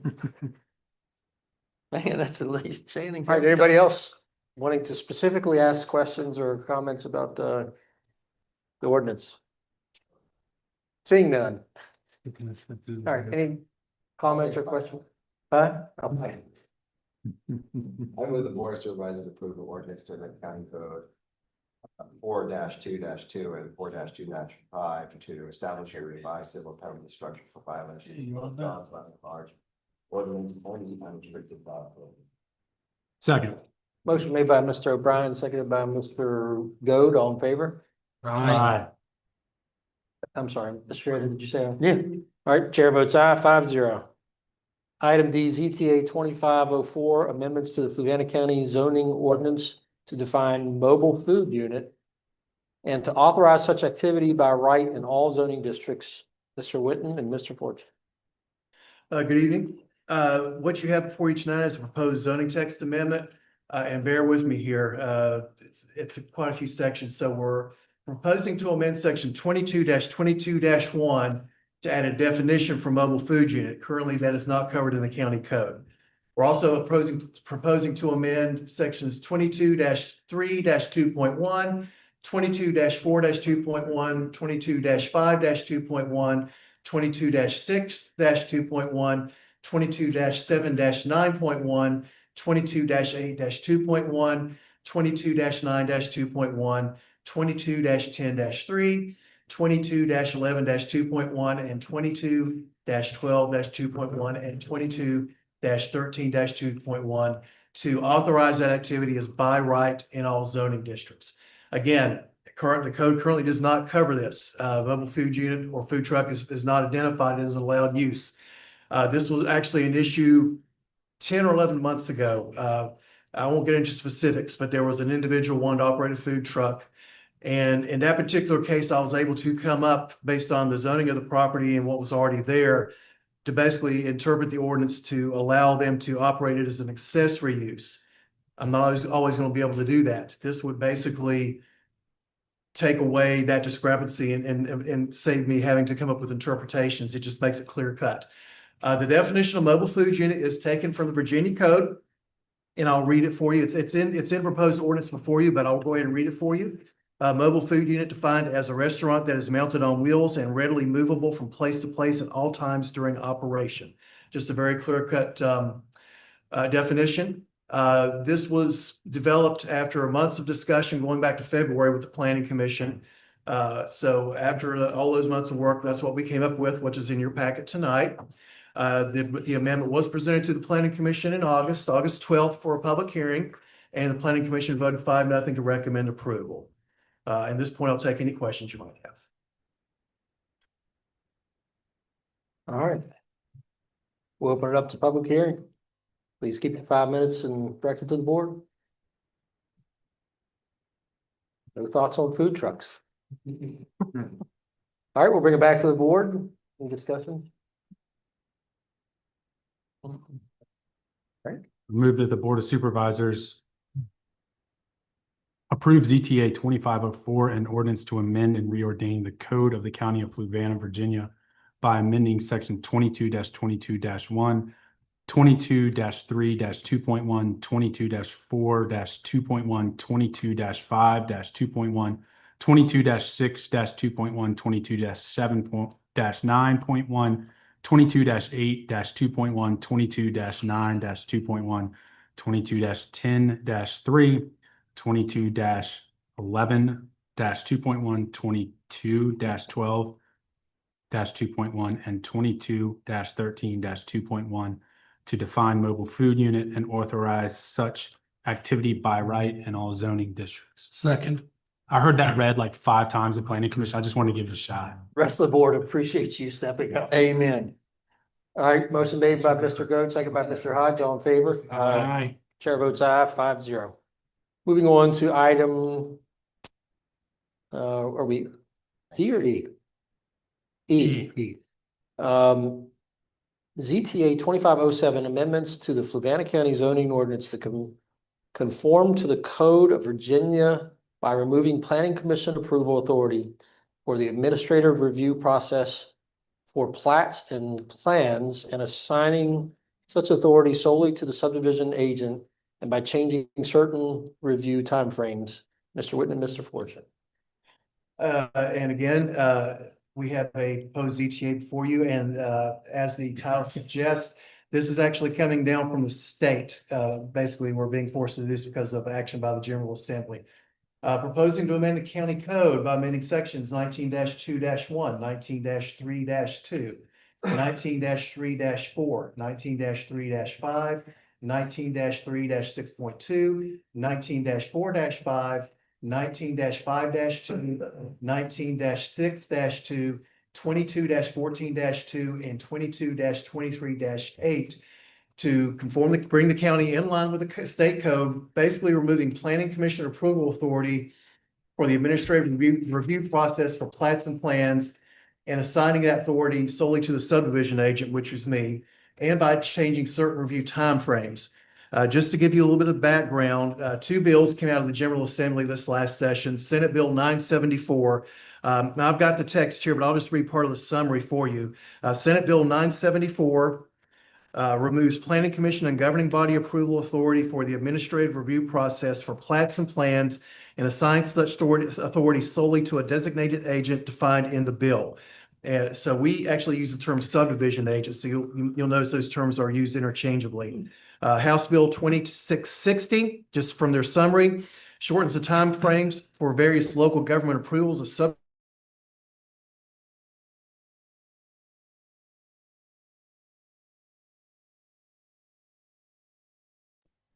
Virginia Code Commission to convene a work group consisting of various stakeholders to review existing provisions related to the submission, review, and approval of subdivision plans and site plans. So the main part here is shortening the timeframes for various approvals of subdivision plats. No, unless the board wants to stop, I would say we still have light, let's plow on through. So the governor signed both bills on March 19th and he took effect July 1st. And again, just to reiterate, our code refers to subdivision agent in lieu of designated agent. The terms being used interchangeably. There are quite a few changes. I don't want to go through all of these, but just some highlights. There's no part on there. Section 19-2-1 under definitions, we're proposing to change the definition of subdivision agent, basically just adding a clause at the end saying subdivision agent does not include a planning commission. And then 19-3-2, the process for sketch plans.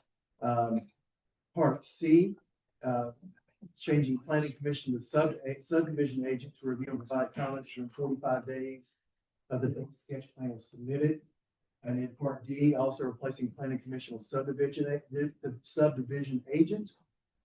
And then scrolling on down, again, I'm not giving you all these changes because it's dotted out throughout the text, but to chapter 22, section 22-14-2, we are removing paragraph 8 altogether. Paragraph 8 basically stipulated that if the preliminary or final subdivision plan or final site plan is not in accord with the approved final plan, then it's sent to the planning commission for review again. State code changes are taking the planning commission out of the process. And then 22-23-8, paragraph 5, part A, subparagraph 2, taking out the clause which says that the sketch plans are prelude to a major site plan, that the planning commission would also review it again. It's just kicking on the state code requirements. And then section 22-14-2, make sure I got the right section here. Paragraph B, actually paragraph C rather, subparagraph, adding a paragraph 4, actually paragraph 3. New verbiage: if approval of the feature or features of the site plan by a state agency or public authority authorized by state law is necessary, the subdivision agent shall forward the site plan to the appropriate agencies for review within 5 business days of receipt of such plan, retaining sufficient copies for his own review. And then the next paragraph, basically changing the review period from 45 days to 40. And again, that's all being mandated by the state code. It's a lot to digest. I gave you only parts of it. It is in your packet. But again, bottom line, this is coming down from the state. So we're just basically trying to get in line with the state code. We'll mention that the planning commission did have a public hearing on this August 12th and voted 5-0 to recommend approval. I'll take any questions. I don't know if you. Sure. Please do.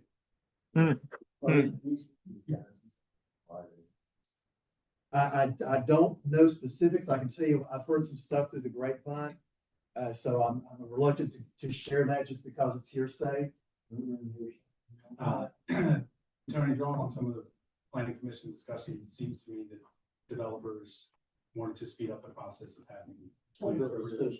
Yeah, and I will say, as someone who was on the planning commission for 2 years and that's now been board right for almost 2 years, you basically would be giving a site plan and told, yeah, like, you have to take action on this, but you can't really say no to it. It was just, it really is kind of removing some unnecessary, in my opinion, red tape. I probably don't know enough about the process to say good thing, bad thing. I don't want to say good thing, bad thing, but it always seemed odd to me as someone sitting at that table that you went through a whole basically public hearing about something that you really had no control over.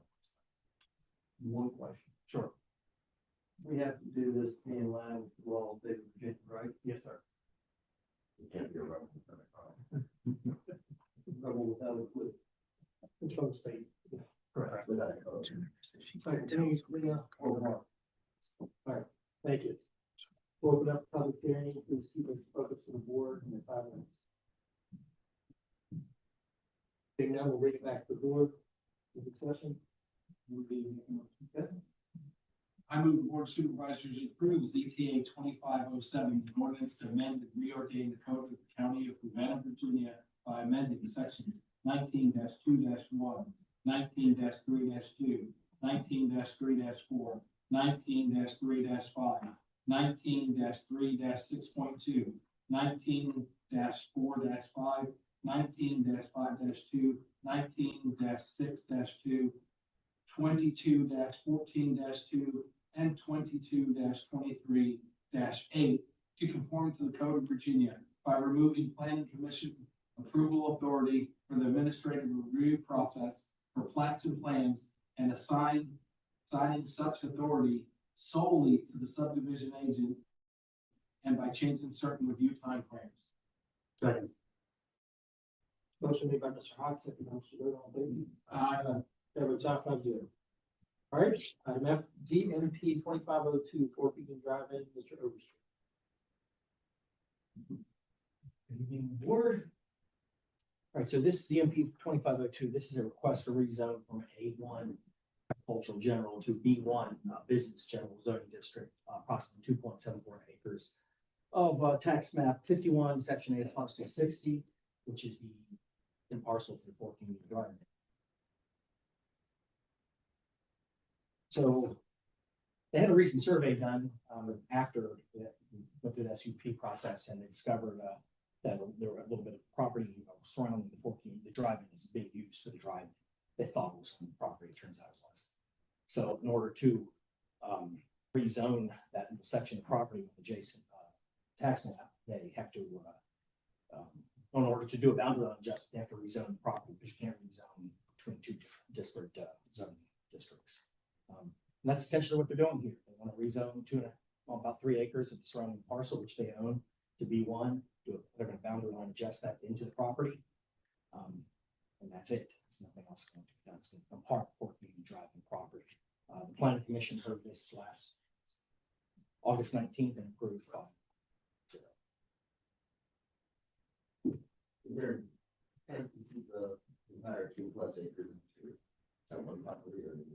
It's going to be boundary. Yeah, unfortunately, we don't. It's in the pack, but there's a graphic here that shows around the property around the drive. So all of this is done primarily because they're using the property. There is one section that they want, they're upgrading the facilities and even a larger septic field. So rather than have an easement on the adjacent property, they hope to add that was out of the very good. That's it. Do you have a question? Yeah. Thanks, sir. Yes, sir. Open up public comment. Anybody who wants to speak, please speak to the board. What public hearing? Sorry.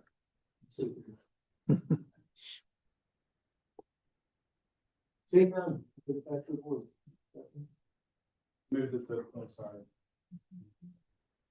I move that the Board of Supervisors approve ZMP 2502, a request to rezone from A1 agricultural general to B1 business general zoning district 2.74 plus minus acres of 14 acres of tax map 51, section 8, parcel 6.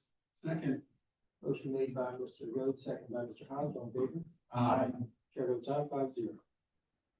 Item G, public hearing to amend 7-1-1 to 7-1-7 to allow for administrative approval of special entertainment permits. Mr. Wood. Yes, Mr. Chairman, members of the board. So currently the definition of musical or entertainment festival cannot require a fee for admission. So basically, whenever there's a music or entertainment event, even if it's free for the public, it has to come to the Board of Supervisors. So the board can approve a special entertainment permit like they did for the drive-in event that was this past Saturday. So under this proposed code amendment, the change to section 7-1-2 would require a fee for admission in order to qualify as a festival. So it doesn't matter as long as you are required to have a ticket and pay a fee, then it'd be considered a music or entertainment festival if there's live music or entertainment provided. And also the proposed amendment to section 7-1-3 would require that the zoning administrator issue the special entertainment permit rather than the Board of Supervisors. It also changes the term county health officer to the health department, changes the term forest warden to the fire chief. And the proposed amendment also gives right of entry to the zoning administrator to attend the event, go on the property during the event to make sure that they're complying with everything that was on the application. So the zoning department would be working on the application for this type of event. It would be handled administratively. Public hearing has been properly advertised. We'd be happy to answer any questions.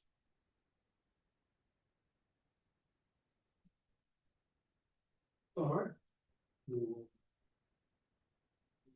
Public hearing. Anybody wishing to address the board, please do so at this time. Moving on to questions and comments. I just want to say that piggybacking off the last item, what a great event that you guys had on Saturday. Thanks for all those who came out to support. These two are kind of connected in a way. But you guys have done a great job out there. We appreciate you guys putting that on, and what an awesome event the car show was, and the ribbon cutting economic development. Thank you for being there for that. Eric was there as well, and supporting the drive and supporting more people. Really appreciate it. With that, I move the Board of Supervisors approve the amendments to County Code Section 7-1-1 through 7-1-7 to allow for administrative approval of special entertainment permits. Second. Motion made by Mr. Rhodes, second by Mr. Hodge, all in favor? Aye. Everyone's out, thank you. Consent agenda? I have a quick question about the consent agenda. How many people do we have in the HR department right now? Just one interim. One interim, Yep. and they are part-time. Yes. Do we have any applications? No, we just, But I was looking at those lines, I mean, with two payments, well, three payments in there, but two of them were for August, one of them was for September. Yep. And just, we need to fill that position. no, trust me, we are, Any more money. Yep. Wait. I agree. It was posted on Baco, VML, 5 or 6 different sites, the Yeah, two positions, HR generals. our interim person just went to an HR conference and put the job ad out wide and far.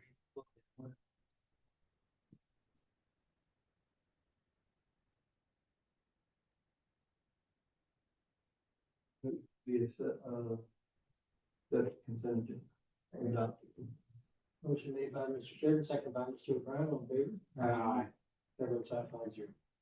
Unfinished business, let's start with the latest. Yeah, the data centers. So the last meeting, the board sent to the planning commission for the planning commission to look at a data center, what to do about data centers and how does that relate to our ordinance.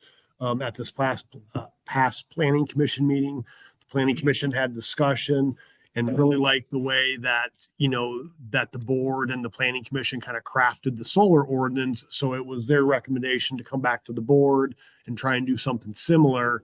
Whereas by having 2 board members and 2 planning commission members on kind of a data center, ordinance review committee or something like that. And you want to add anything, The Dan? only other recommendation from the planning commission is, planning commission asked if the board would consider basically a halt on any new applications for data centers until the committee had finished their business and made recommendations to the planning commission and the board. That was the other request made to the planning commission, but they recommended 2 planning commission members and 2 board members to be on the committee, and then basically Mr. Fortune and myself would assist the committee in drafting the ordinance, presenting it to them. Will we do that tonight? Or You would appoint the committee tonight if we were going to have a moratorium on applications. And we could do that tonight, or we could do that at the next Yeah. meeting. I don't think we don't have anything in the grapevine. So if we decide we want to do this, I would strongly suggest that my IT person, Mr. O'Brien, be one of the 2 members from the board. Just before we get down that, I want to make sure we don't get too far cooperating and stuff, not dismissing, but I think this discussion probably beget the next one. So I brought this up at the last meeting and it all kind of stemmed from the data centers being, and I know there's nothing pressing right now, but just a lot of the talk going on. I brought it up, our I-1 and I-2 districts have been by right. And so what we really remanded was them to take a look at that and take that out, not necessarily take that out, but remedy that. Essentially what we discussed was through the special use permit process. I appreciate the conversation, and I did miss that work session because I was on the way back from work, but they discussed that before the regular planning commission meeting. And I just want to make sure that that specific issue is not lost, and if it turns into, and I guess it could be sort of looped into any sort of ordinance or thing that we come up with, but that's to me, a very simple thing that we don't need it. And again, I'm not saying we don't need a committee to discuss things further, maybe as the technology districts keeps on. I don't know if you need a committee to discuss data centers specifically. Now, do we need a committee to maybe talk about technology, zoning districts and things like that? Yes, maybe so, but I think it's quite simple to come up with a zone text amendment that removes data centers as by right use and I-1 and I-2. I don't think you need. So the board can initiate a resolution to state that the use would be by special use permit, no longer by right. So, and then if the board initiated that resolution, then it automatically goes to the planning commission. So if we want to do that, we can have that on the next meeting. And basically, there could still be a committee to consider technology zones. That's why. But if you wanted a quicker resolution, then you'd have that at the next meeting, and then it automatically would go to the planning commission for a public hearing to basically an I1 and I2 data centers would be by SUP instead of by right. Okay, I can work on that. Sure.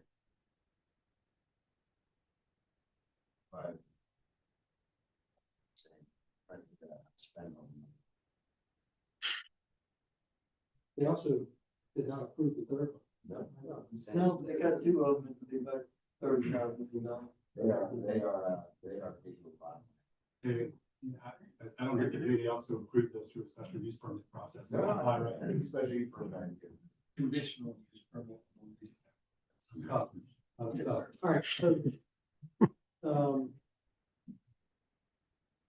So we can do that resolution. It's not a public hearing item. I can't. Well, basically, I would need to draft the resolution. And Okay. we can have it at our next meeting, October 1st. Okay.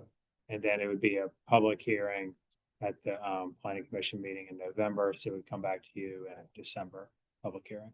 Now, back to the moratorium question. I realize that there's nothing pressing and that, yes, the availability of water and things like that. If you want to consider that at least, since we have to bring something back. I would. I never really do it.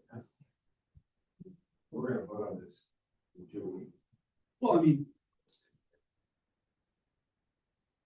What's the potential for planning to respond to an application that be submitted tomorrow morning?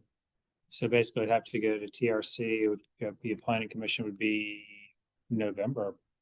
Probably. If you talk about that special use permit you got submitted to our office, No. Oh, are you talking about someone, if someone submitted for a data center, Well, that would just be by right? site plan, it was Site a plan. site plan process, so we would have 45 days to review and get back to them with comments. We wouldn't have held our hearing and changed the rule, and the submission would still be in. So if we don't put the moratorium in tonight, somebody with an I-1 parcel could do. Actually, it's correct. We just changed it, it's 40 days, not 45. Well, I mean, but I think go back to your question, if someone owns an I1 property, they would have to submit it tomorrow if the board, I mean, if the board did something tonight, then you can't do it. my Yeah. concern would be, yes, there are some infrastructure things, but they could essentially get, correct me if I'm wrong, vested rights if they were to just go ahead and submit that. Sure. If they submitted the application before the board changed the Well, code. now I correct? move that we put a more. Second that motion. So maybe I probably would want to have a date, specific date.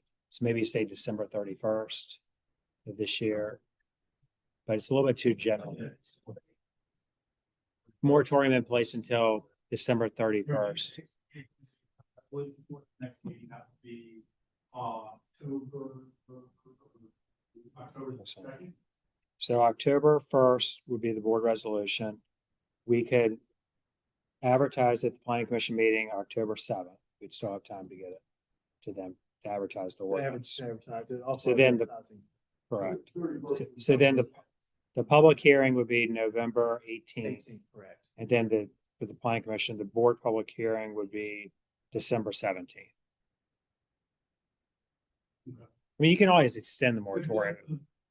What else want to give you guys time? We've got a lot coming up in October and November with regard to public hearings and things like that. I would say, would it be better if you guys got at least till January 31st? We could delay them up so it's not coming at the same time as the other two items. I think we just need to. Sure. That's fine. I would say effective until January 30th. So you're amending your motion. Amending my motion to be effective. Excuse me, you're correct. And the moratorium to be in place until January 31st. Effective immediately through January 31st. 2026. 2026. 2026. All right, we had a motion, Mr. Rhodes, second by Mr. Cox, all in favor? Discussion. I think it's a bad idea for us. Not even allow the public to have any kind of information about it. And that's just changes. We're basically saying. Yes, we are. At, right now, just to be clear.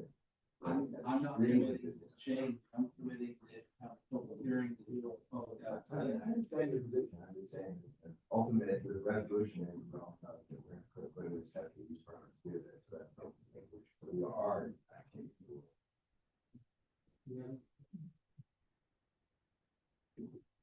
All right. We have a motion and a second, all in favor? Chair vote, any, there's vote? Aye. Chair votes aye, passes unanimously. All right, anything else under unfinished business? Yes. The recognition of Marvin Moss resolution. I think we're good on the meeting. Okay. No, that's under unfinished. Under new. Other than apologize. Anybody else? Did we want to visit the committee, have a discussion about the committee thing at all, or? Oh, on the data center. We just put a moratorium so that we could have a committee meeting. And Well, that was kind of. So the committee basically, I guess they'd be looking at technology zone. If they're not looking at specifically data centers, they'd be looking at technologies. And we had, Mr. Fortune and I presented ordinance similar to what Goochland County is doing right now about their technology zone. We presented a few other counties as showing, the kind of uses you can do a technology zone, the kind of incentives. So if that's something the board wants to consider putting together a committee on, or if we want to wait a little longer to put together the committee. Back to that discussion, it seemed like their conversation was more focused on data centers. Do they want to have a conversation about whether that should, we've been pretty clear, I think, what we want them to discuss as far as data centers are concerned. And a more holistic approach to technology in general, which obviously data centers would be a big part of. Do they want to, is that what they're looking for? Were they looking for something specific on data centers? I think they were looking more specifically on data centers because we were looking at the options of basically requiring an SUP, having a special zoning district for data centers, or having a technology district where data centers would be allowed by SUP. So those are the three options. So basically, it seems like the board tonight wants to move forward with the option of requiring an SUP. So maybe the committee's no longer needed. I would suggest with what we moved with tonight, have them discuss, hey, this is what the board did. Do you all still want to go forward with the committee, and then bring it back to us and we'll discuss again? Because if what we suggested tonight made a committee pointless, it's just a waste of everybody's time. And again, I'm not saying pointless in their eyes based on what they discussed. Now knowing the information they have of what happened tonight, do they still want to go that route? And if so, we can then consider it further. And that makes sense. And There are very.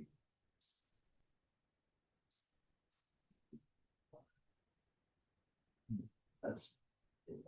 That sort of determines the zone.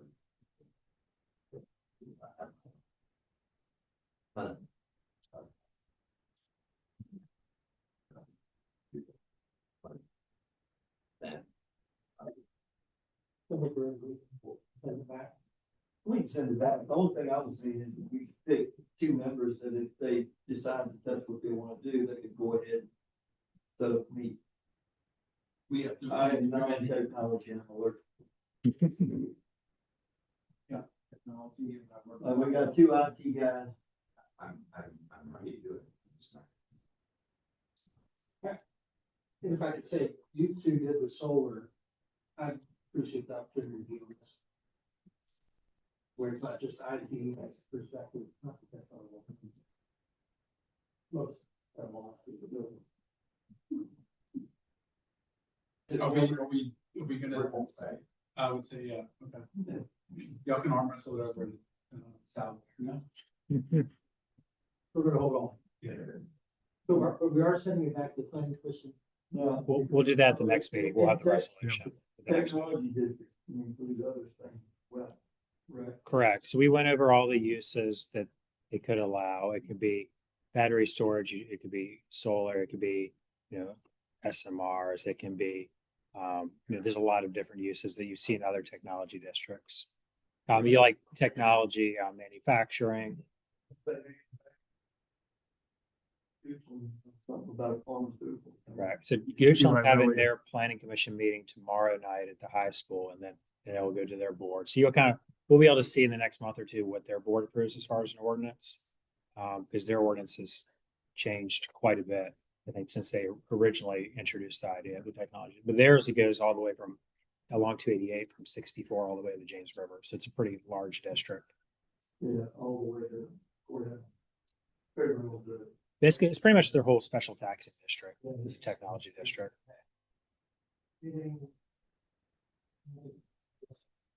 I had some, but I totally forgot. Well, new bit. Yep. So a request came forward for a resolution for Mr. Moss. Mr. Moss, again, was on the board for many years and has been kind of integral with the Historical Society, is retiring, stepping aside from the Historical Society. So there's a resolution that's been provided to you and is on the screen. Oh,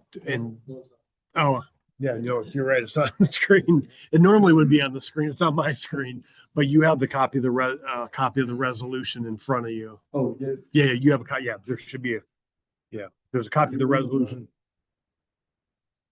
Yeah, I mean, yeah, I can read it. Yeah. Yeah. Okay, you got it. Okay.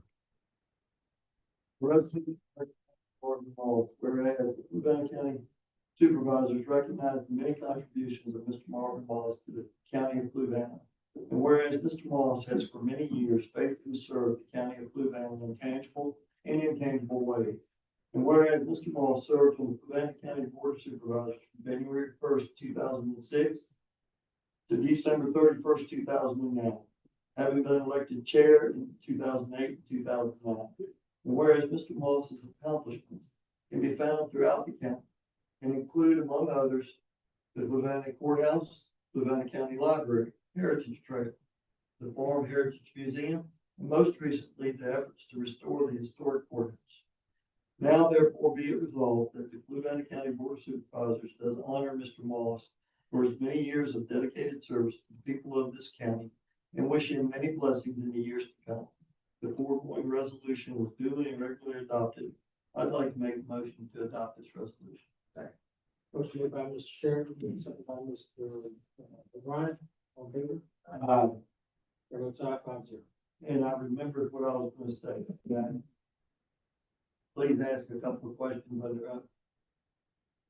I'll do it on new business. I'd just like to ask rescue squad wise, how are we doing employee wise? And here's the point, you know where I'm headed. We have to get back to where we're having 3 rescue squad buildings built. How are we doing with the renovations on Station 3? We put them back at company for if needed. I don't want to speak out of turn for anyone, but we have. If I'm coming with a map and I'm gonna come in with a protractor and I'm gonna draw 3 10-minute circles around the 3 buildings that we have, and there is a huge zone that is uncovered in this county. So that, tell me to be quiet, Mr. Whitman, speaking out there. We have to get that done, guys, because sooner or later somebody's going, and we're having more and more critical calls in my district. And with some hours out of the building, it is a 20+ minute drive for anyone to get there. So the renovations and fixes and things have mostly been completed in Station 3. I think the only thing they have to do is get some new furniture in there. But I mean, carpet's been done, floors have been painted. There's been some little mechanical things that were fixed. There was the well pressure tank was having issues, so it's basically fixed. Mr. Fick recently hired 2 people out of the 4 needed for the 12-hour shifts. Basically, Go back to the 12 hours. yes, but so he's in the process of getting them precepted, but until we have a full slew of 4 people, yeah. And he's got about a half dozen additional people to interview too. Yep. That was supposed to be an immediate fix. Then we were supposed to be going to where we had 24-hour shifts. We've got to get there, guys. We cannot leave geographically a third of the county was outside of 10-minute response time.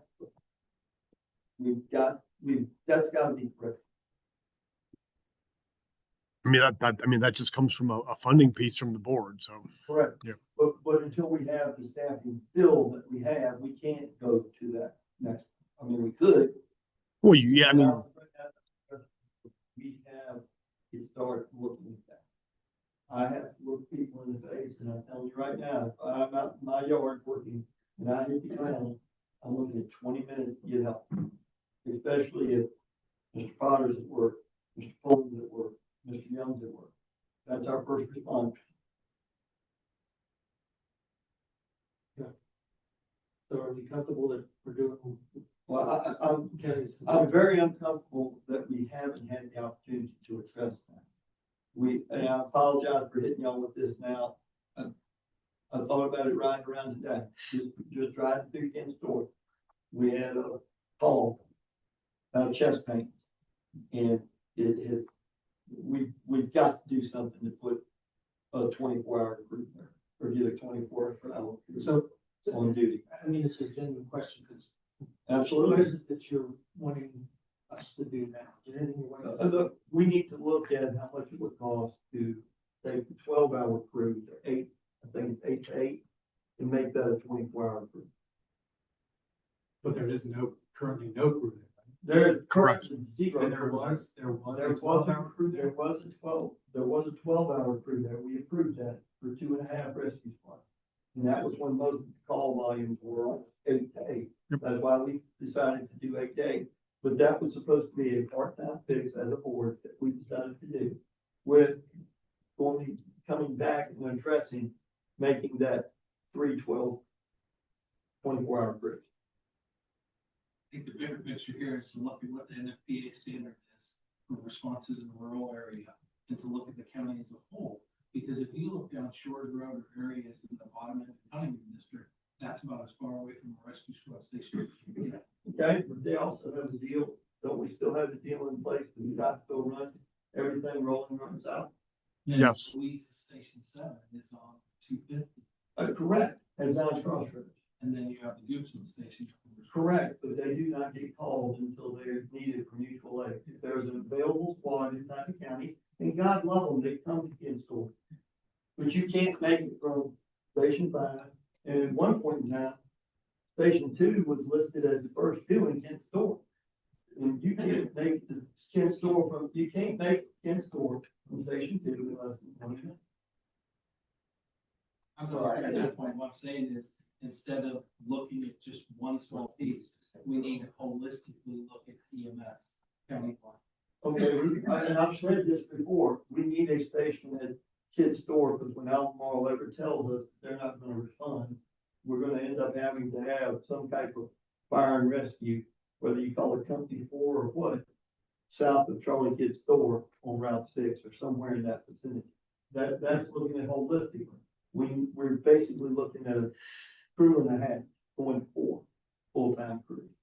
But I'm telling you right now, I could put a protractor on our county and go from each station and do a 10-minute circle. And there's gonna be areas just southeast of here, thank God that's where 2 of our schools are, that have 3 rescue squads you can be there in 10 minutes.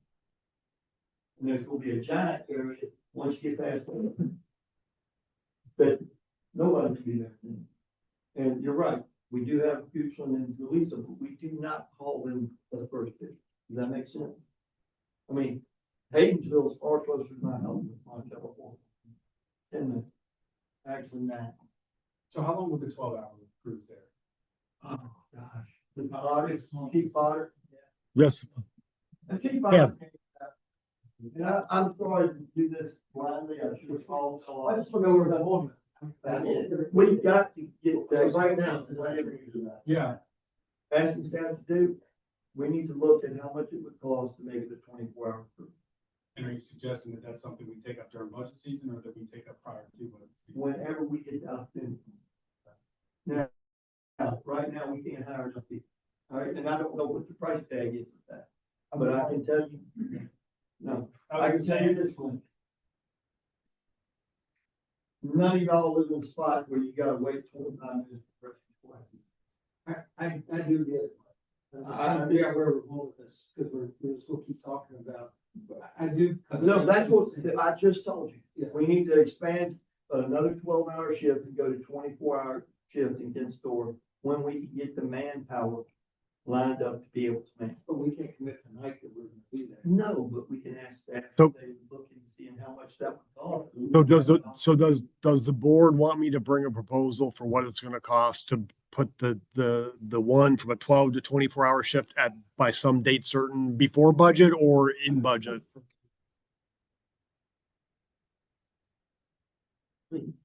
That's said by every supervisor that lives within 10 minutes of a firehouse. Yeah, but Rescue squad there. You gotta accept the fact that we're running your services. That's just a fact. If I live in the middle of, Okay. a farm out in Nevada, okay, I'm not gonna get a rescue service. That sounds good, but then I'm gonna bring my protractor and I'm gonna say we need to move it from station 1 to station 3, so we cover the majority of the county. There's no need to have 3 sitting here waiting the line in the center of the county. We can move one of them to Kinston. Now, I don't wanna do that. It's different right now than if it was May. I mean, we'll be in budget season in a couple months, and we all vote on stuff that, I'm gonna likely in November have to say, y'all gonna vote on something that's not in your district. And it's gonna like highly impact people in my community. I've heard many times, no, it's not in my district, but, and so we all do that.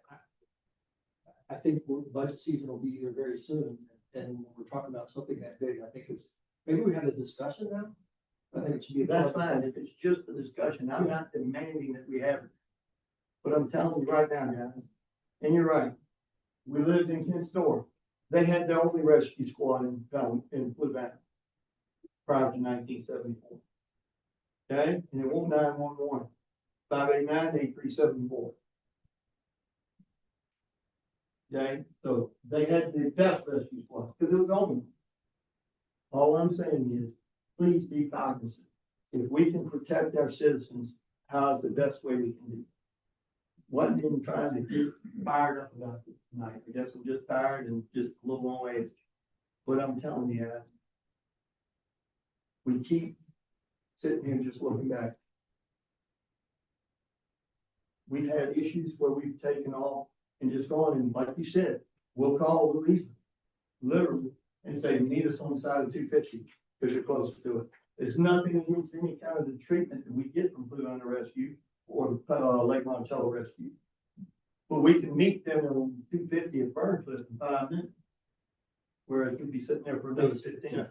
I'm sorry. You're fine. I do want to talk a little bit, just real quick about mutual aid. So the key to mutual aid is mutual. And if we don't staff and we rely on mutual aid, then we won't get it, because we have to reciprocate. So we've seen in the past, that's partially why Albemarle is why they are, because it was a one-way agreement for them where they were sending resources to us all the time. We weren't able to give them resources. Louisa potentially could be in the same situation. So if we have people that are staffing in Kent Store, we can offer them up to Goochland, to Louisa in a mutual aid situation, then by all means, what everyone wants is for the closest help to get to the people as soon as possible, whether they're in Haydensville, Zion Crossroads, Kent Store. And being able to staff that would allow us to be able to reciprocate and build those relationships. So yeah, eventually, to your point, we would participate, but we would also run into Goochland with Louisa. We had a 12-hour, my original question was, we had 12-hour staffing in Kent Store for how long? From what time frame to what time frame? The exact date. It was around 6 prior to that, until 1975, there was no paid coverage in kids store. That is correct. Okay, and so from 6 months, from when to when, when we went full-time EMS, we had 12 hours, a half day's worth of coverage out there. So for 6 months at some point, and I'm trying to figure out where we go, because I hear what you're saying. Hold on. I think this is a topic that you brought up on regular meeting. As part of where we're well beyond, we're well beyond sort of what is the scope. Find the price, that's fine, but to debate right now. I'm simply trying to get it. I thought we had it for a while there. I think that's good. Was that how many years have we had paid rescue? No, it's been 3. started July 2023? Yeah, so a little over 2.5. So the 12-hour folks that were in Ken store for 6 months. Yep. That 6-month period, where are they now? They left. We had Where did they go? Well, I mean, I think we're doing it overtime. no, I mean,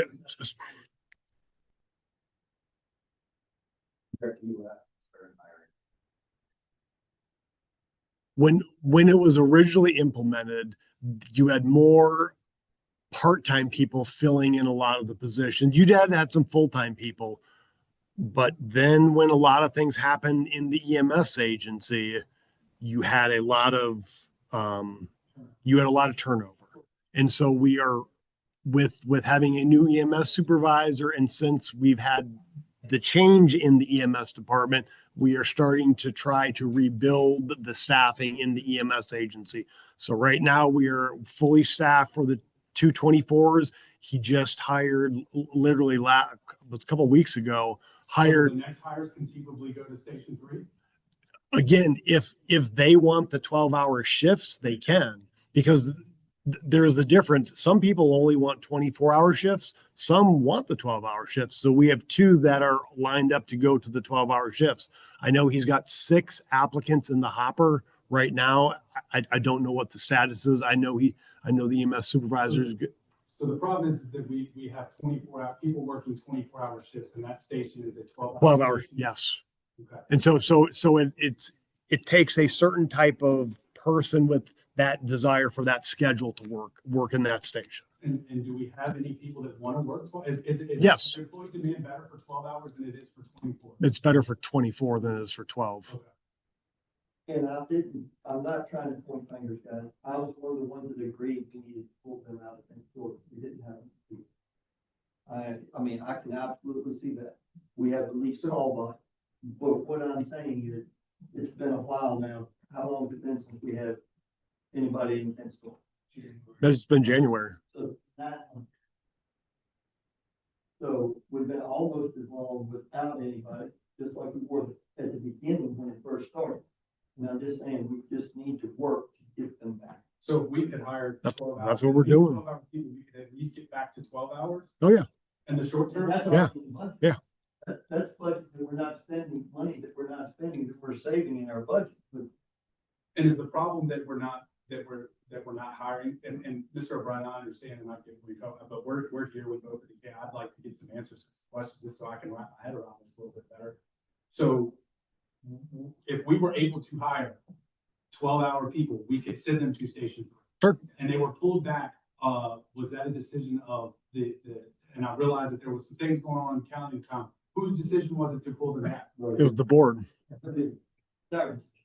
And I was on board with that. We had to do that. I'm just saying, guys, And it's been a rebuild. It's been a rebuilding process to try and staff. They had the 24-hour truck staffed. We can market discussion, probably a market discussion, but if there are things that can happen in the short term to help you out. Yeah, this is the first time I'm hearing. Look, what Mr. Sheridan said, was we need 12 hours. But that's what he basically said. You know, discussion around 12 hours, hiring. That's not anything about that. I realize that.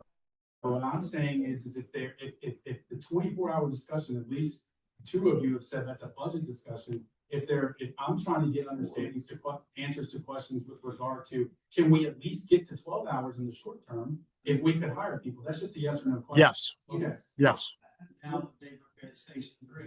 yes. Because they needed to leave Company 3 because of the chaos that I think that agreement was mutual. Yeah. I don't think that it was solely based on Company 3. No, but it was not tenable in its current Yeah, form. I think that everyone. Yeah. We did not have enough. We need to start getting around to where we're going. We're not. I just want to make sure it's on the radar. That's where I'm going. So I know it is on I know it's on MJ Fick's mind as far as the staffing, yes. And even from a budgetary standpoint. You just like you said, like I hear y'all always say, I've got to look my constituents in the eye. This is the only time I've ever done something like this and said, I gotta look my constituents. Okay, where are we going? I get it, but we keep saying the same things over and over and over again. Personally, I get it, we need to do something. I'm not getting out of this what we need to do, other than in budget season, look at whether it should be 24-hour. What is it? If we were able to hire enough people, this is something that we could address as a board. If it's not too high of a price tag out of contingency, because the 12-hour shifts are all overtime shifts, correct? No. Well, some of them are overtime shifts, because when they were taking them, I think people were taking. Oh, back then, yes. Yeah, because We were paying 3/4 of a 24-hour crew when we were hiring people on overtime. Not just, we need to look into it. And I'm just saying, if there's no taste of the rest of the board to do it, that's fine, we'll wait for budget season. I'm just saying, if we have that opportunity to fix this before July 1 of next year, that would be 18 months. I would appreciate it if you could look and see if that is a fix. Well, so here's what I would ask staff to do. Come up with the cost. Mhm. Tell us what we saved in the last 9 months. And you know, what is it gonna What it would cost us if we did it before budget season. Thank you. That's all I'm asking. Okay, I'm not saying that's what we're doing, right? And I appreciate that. Okay. Thank you. And I apologize, just one thing as I was writing down, I heard, cost 12 to 24, savings last 9 months. What was the last one? Yeah. We've got a Yeah. check on that we saved, because Yes. there's anybody out there for 9 months. You can say, if we were to do this before budget. Okay. Well, the money would be there, but I'd just like to see what the difference would be, because if it's huge, then we need to wait until the budget season. But I'm telling you guys, if we can correct this problem, it's a problem. Okay. Everybody clear? Yep. I have one related to that. I keep getting questions about EMPs manning fire trucks. Can we make it crystal clear if we're hiring these people that they are not going to be firefighters? They are EMPs. Say it again. Oh, EMPs going, are you gonna make me take fire one and man a fire truck with fire calls coming, we can't get them out? And also give us some other ones, when do I get to do fire one and do fire? We have never put out there that, well,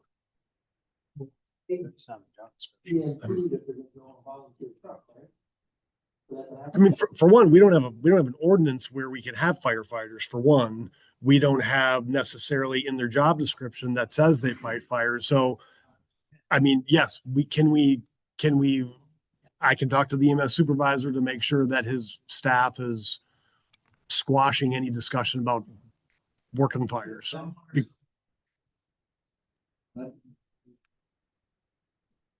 Well, it's never been for me, so. Because we don't have 45% of the population that are all coming to our volunteers. And that's where I know that we have talked about that here. Now, is that anywhere in the near future? No. We have talked about that, and I have said that here. Okay. Anything else on the business? The other one I had is there any chance that the, two questions, that the county can help these people with meals tax?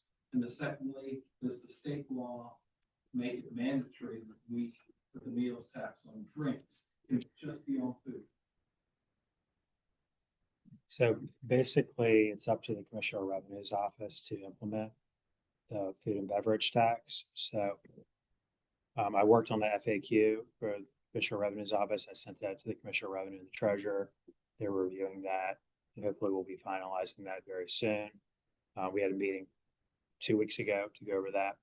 And so as far some counties do not charge it when you just buy a beverage, alcoholic, or non-alcoholic beverage. Some counties do. Albemarle does. If you go and just buy a beer at a restaurant, Albemarle will charge the food and beverage tax. But the way we have it right now, or most counties do it, is you basically, when you buy food and a beverage together, if it's on one ticket, you pay the 4% meals tax on that whole bill. So, I mean, so are you saying basically there wouldn't be any tax on the beverage at all? Even if it's with a meal, you're saying it would only be okay. The state code allow us to make that mistake.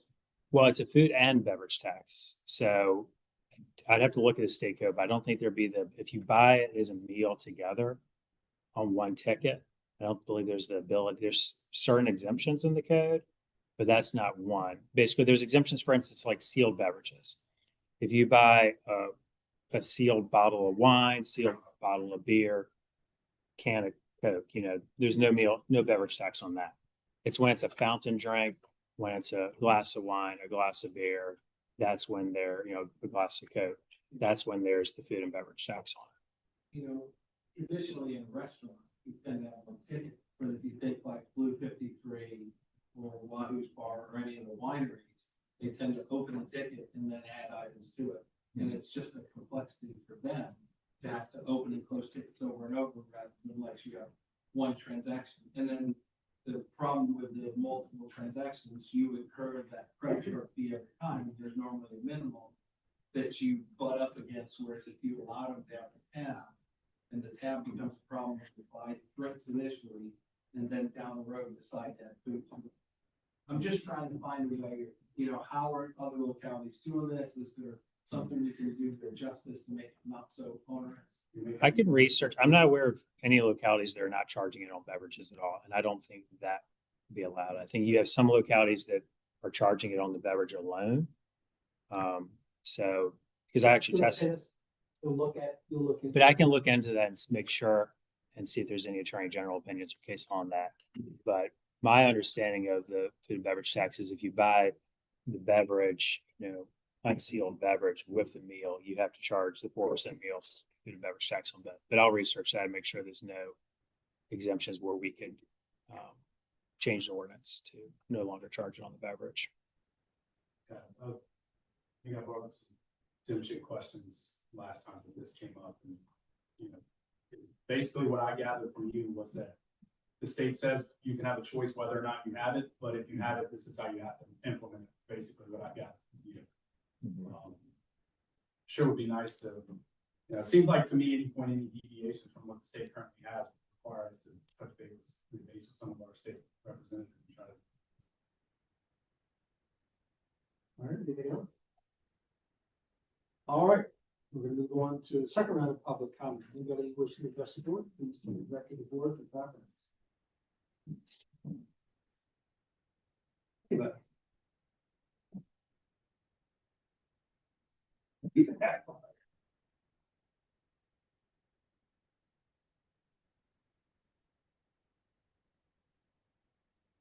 Here, 3531 Middle Road. I know that I'm not bashful. Every week I explain to give everybody else a chance to have that 5 minutes also. So I want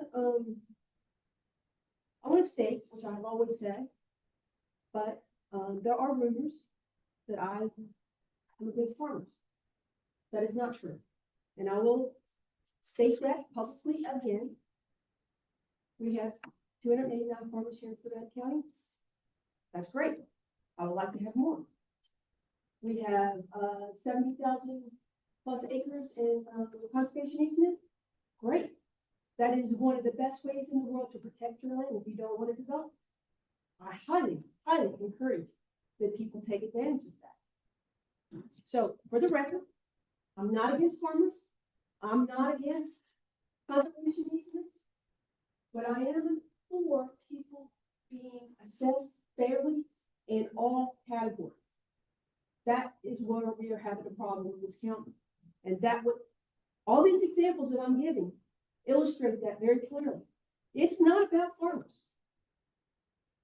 It's about fair assessment. Somehow or another, people think that, you know, having these $100,000 discrepancies on land is fair. It's not. And I am very glad that Mike brought up the EMS and the coverage for certain counties or certain areas of our county. That is a great example of when we have other people stand up here and say, farmers don't use any resources. They obviously do. They use the same resources in the rural part of the county as they do in the populated part of the county. They need EMS, they need fire. They still have kids, maybe they have grandkids, I don't know. But farmers' kids need an education just like anybody else's kids. So I don't think it's fair for anybody to say that, you know, people that have farms don't use resources. They most absolutely do. So I'm going to go back to my list here that I was talking about earlier because I wanted to get designs crossroads. That is undeveloped area and should be developed because Louisa has all the development we have none. Now, we need jobs. We don't need the board to continue to approve houses, subdivisions, developments. We need jobs. We need jobs for the people here in this county, and we do not have them. Goochland just approved Eli Lilly, pharmaceutical company. Bringing over 600 very high-paying jobs to Goochland, West End. That will help Fluvanna because that'll be an easy drive for a lot of the people in the Zions Crossroads area to get there. But we need that. We need jobs for the people here. We don't need more subdivisions and more developments. And that is what the board keeps approving. Okay, Zions Crossroads. There is the property. I don't care who owns the property. I'm just talking about the property. There's a store there on the corner, and it is partways in Louisa, partway in Fluvanna County. It's been owned by the Glass family for many, many, many years. My entire lifetime, probably. But that store on that corner, plus that property, that store property is assessed at $9,474 an acre. That is a B1 zone. That is a use code of 40, occupancy code, commercial. That is just down the road from Edgecombe and these other properties that I showed examples of earlier. How is that possible? There is nothing fair about that. There is nothing consistent with the rest of the property values around there. So why is that? And why is it nobody wants to investigate that and find out why we can't correct it? Okay. Just across the road, Sinbar Roofing. $100,000 an acre. Just across the road. Guess what there's a B1. Use code 40, exactly the same code, the same use code, occupancy code, commercial, exactly the same as the $9,474.18 property assessment. That is what I am having a very hard time with. And I don't understand why the board doesn't want to fix this situation so that all these businesses and all of the taxpayers can be assessed properly and fairly.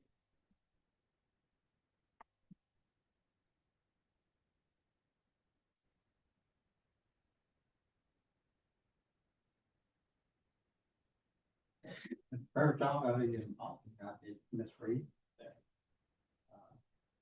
It's not Fairchild property, it's Fairchild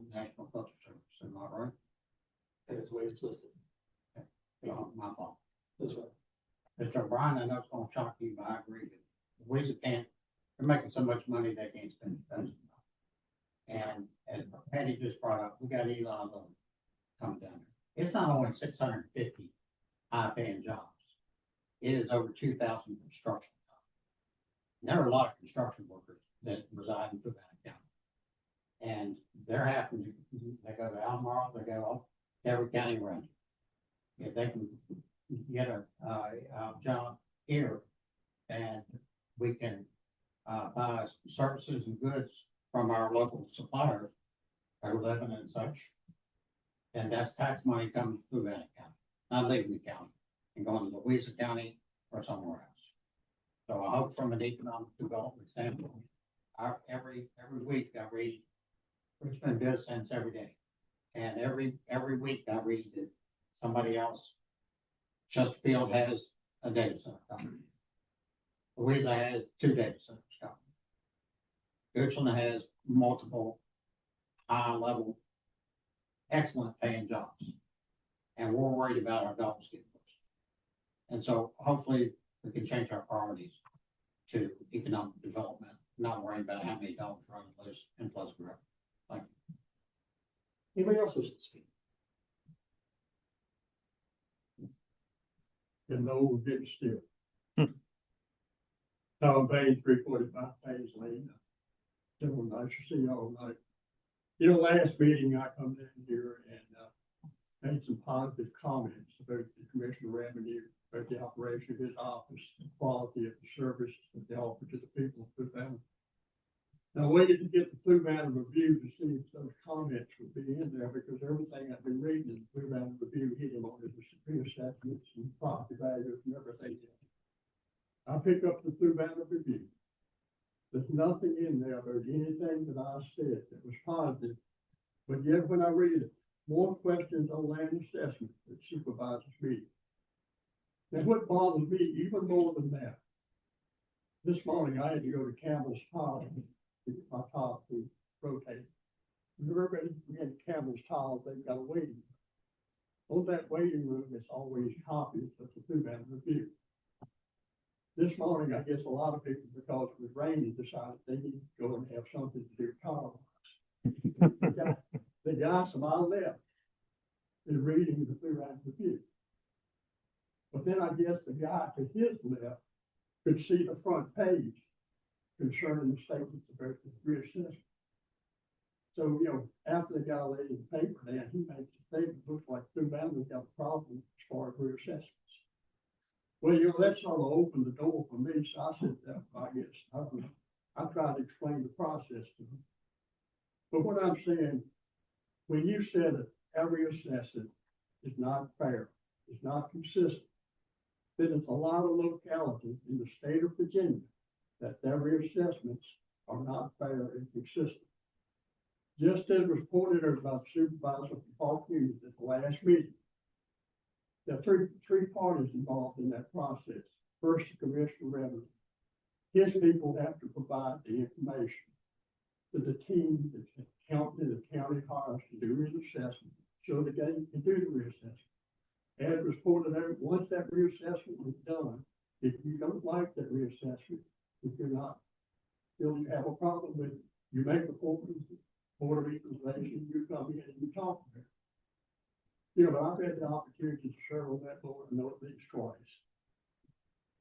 I would say that we have very few people that come in that we end up getting the assessment. When a reassessment team comes in, they have basically, I'll call it a checklist. What they do in Fluvanna is no different than what they do in any other locality that they go into. They look at the geographic location, they look at the accessibility to that property. If it's commercial, they might look at water and sewer, but what I'm saying, they have a consistent list of what they look at from that particular property. Now, I know from serving on the Board of Equalization, sometimes I would have a question, but oftentimes when you went back to that company, they could tell you why the assessment on one lot was higher than the other lot. You know, and I can give you some typical examples. You go to Lake Monticello, right around and you tell me all lots were the same value. You have some lots of level with the street, some above the street, some below the street. Some lots that slopes are hard, and I can tell you that trying to build handicap ramps on. But what I'm saying, you can't look at one parcel that's exactly like another parcel in the paper and say they are the equal value. If you want to look at a 50-acre parcel of land, rural land, let's say it's zoned agriculture.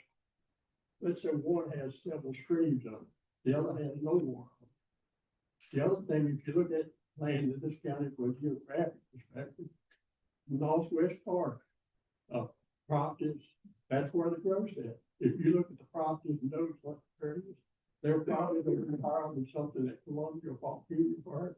And this was part of their classroom. But what I'm saying is, when a reassessment's done, there's a three-pronged process: Commissioner Revenue, the company that we hire, and the Board of Equalization. But I would say, if we're not found consistent, there are a lot of other counties in Virginia that are not found consistent either. The second thing, while back, when they talked about the two candidates for Commissioner Revenue, they interviewed the candidates, the statement was made that subdivisions pay the majority of taxes in Fluvanna County. Well, I can tell you, you can have them on the Board of Supervisors. Subdivisions cost you money. Look at how to tell that individual, go pull the county budget. You can look at any year, the biggest chunk of money that we spend every year is for education. Just check it and look at those subdivisions. How many children that we educate in our schools go to that subdivision each day? How many school buses do we run to haul those kids? You know, so what I'm saying, growth costs you money. Now you might want to hit land use. Land use does not cost you one dime to transport a kid to school. You don't have to provide fire and police protection. That land is there. Any dollar you get in land use is profit, because you don't have to spend dollars. But what I'm saying, I've gotten tired of being this crap. You know, my blood might be red, but it's a lot of blue and gold in there. When you slander this county, when you slander its people, as far as I'm concerned, when I look at Commissioner Revenue, like I said last week, I've known Mel Sheridan all his life. I played softball with his dad. You won't find a man more honest. I think I used 4 words: God, country, county, and family. All of those things are part in Mel Sheridan's life. If you look at his office, he's worked to have these people certified. There's 2 people in that office that have been there sometime. But if something has to be done, the Mel Sheridan couldn't do his duty. He had to step in. Thank you, Joe. Thanks, sir.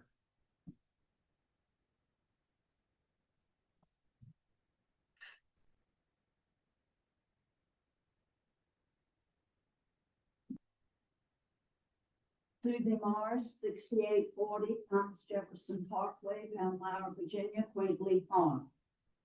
I'll start with negativity and aim and hopefully hit positivity.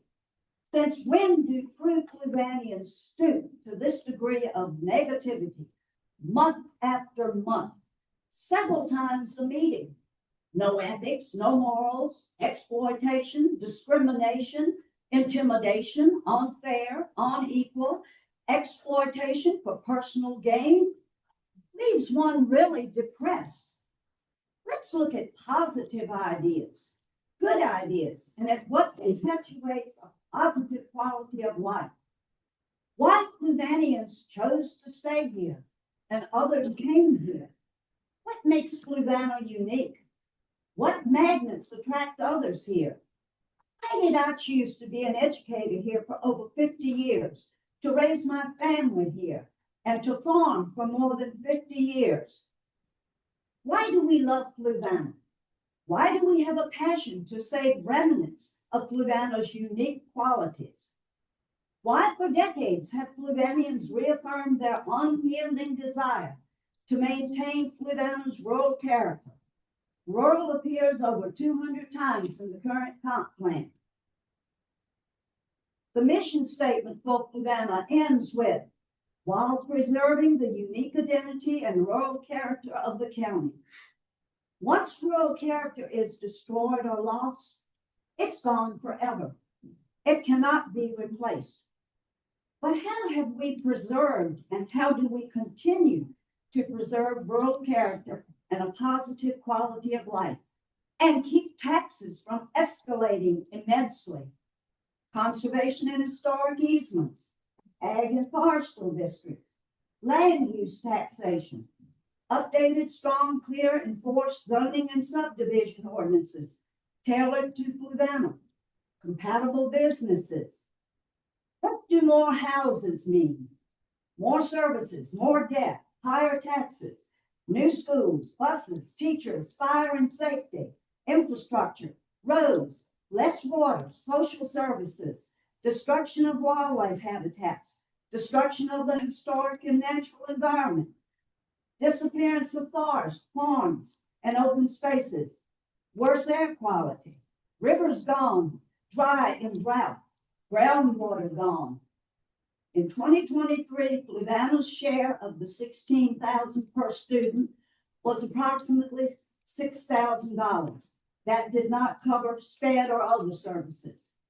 Let's learn from our neighboring counties. Louisa decided against the third data center and hired an ag and conservation coordinator to protect farms and forests. She is part of Louisa's county's development department. Prince William let in many new residents. Services overwhelmed the budget. Big debt. So let the first data center in. Ruination and transformation for the worst began. An invitation to disaster, fire, noise, water concerns. Is that what Fluvanna wants? Virginia's had land use since 1974. There's land use in all 50 states. Land use control sprawl and tax rate hikes. State Land Evaluation Advisory Council, SLEAC, contracts with Virginia Tech's Department of Ag and Applied Economics to develop use value assessments for ag and horticulture. The Virginia Department of Forestry does the same for timber and forest land. After approval, it becomes the recommended use value for commissioners and assessors all over Virginia. It is the most equitable form of real estate taxation. Fluvanna follows state and local guidelines, and an independent company does the property assessment. There was an article in Farm Bureau magazine in 2022.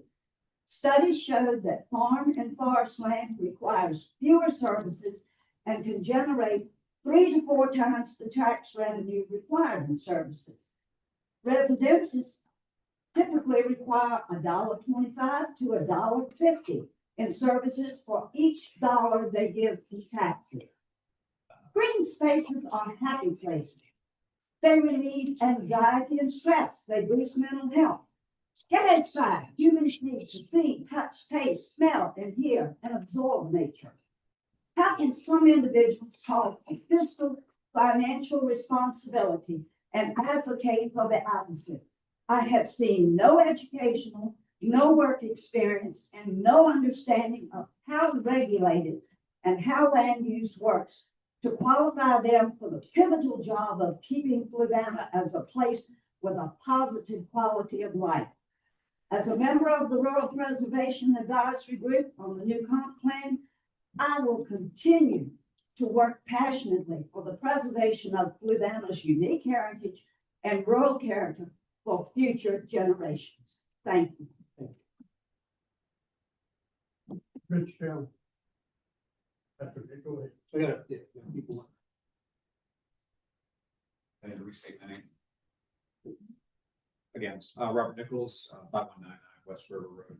I just thank you, Mr. Hodge, for bringing that up again on food and beverage tax. And here we are. I guess it's been 7 weeks since that tax was enacted, and we're still left with, we're going to research it. We're going to figure it out. In the meantime, you figure it out, operating business. The passion that we just heard about Fluvanna County, about the type of growth that we want, the type of businesses we want. I heard the term rural character, compatible businesses. It's exactly what we're trying to do. we operate a farm, we operate a business that looks like it belongs in this county. We bring people to this county to enjoy the exact aspects that were just discussed. And we and those people that now come to us are being burdened with this silly tax. And I understand it's tax revenue. I understand the intent, and it's probably a well-intended bad decision. I ask again that instead of going back and doing research and figuring this out and developing more questions with no answers, that whatever the process is to reconsider this motion, to reconsider the enactment of this tax and perhaps repeal it or delay it at least until it's figured out.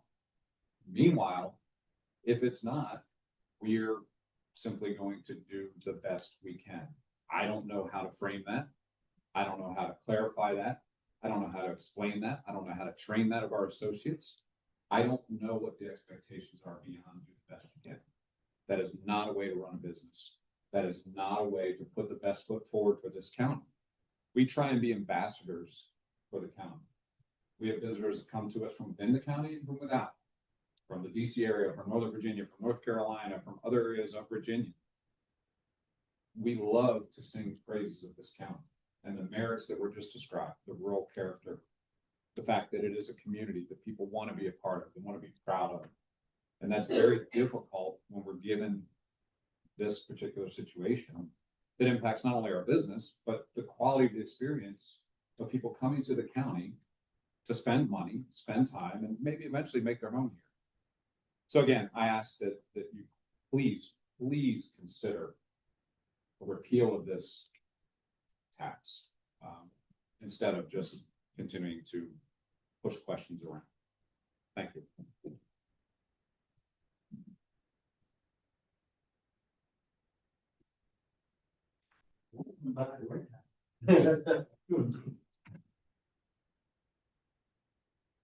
James 1342 Sept Church Road. And to answer the lady about farmland taking services, no, it does not. Each household in Kempsville and surrounding areas pay the same rate as everybody else in the county on 2 acres of land. So that's where these services are, and they pay the exact same tax rate as everybody else. So the Fluvanna Review published an article last month saying that the Lake Monticello and surrounding subdivisions account for 40% of the county's taxes. It is a misleading article, and if the review had done some investigative reporting, they would have found a more unbiased result. In the year 2000, the county population was 20,047. There were 8,018 housing units.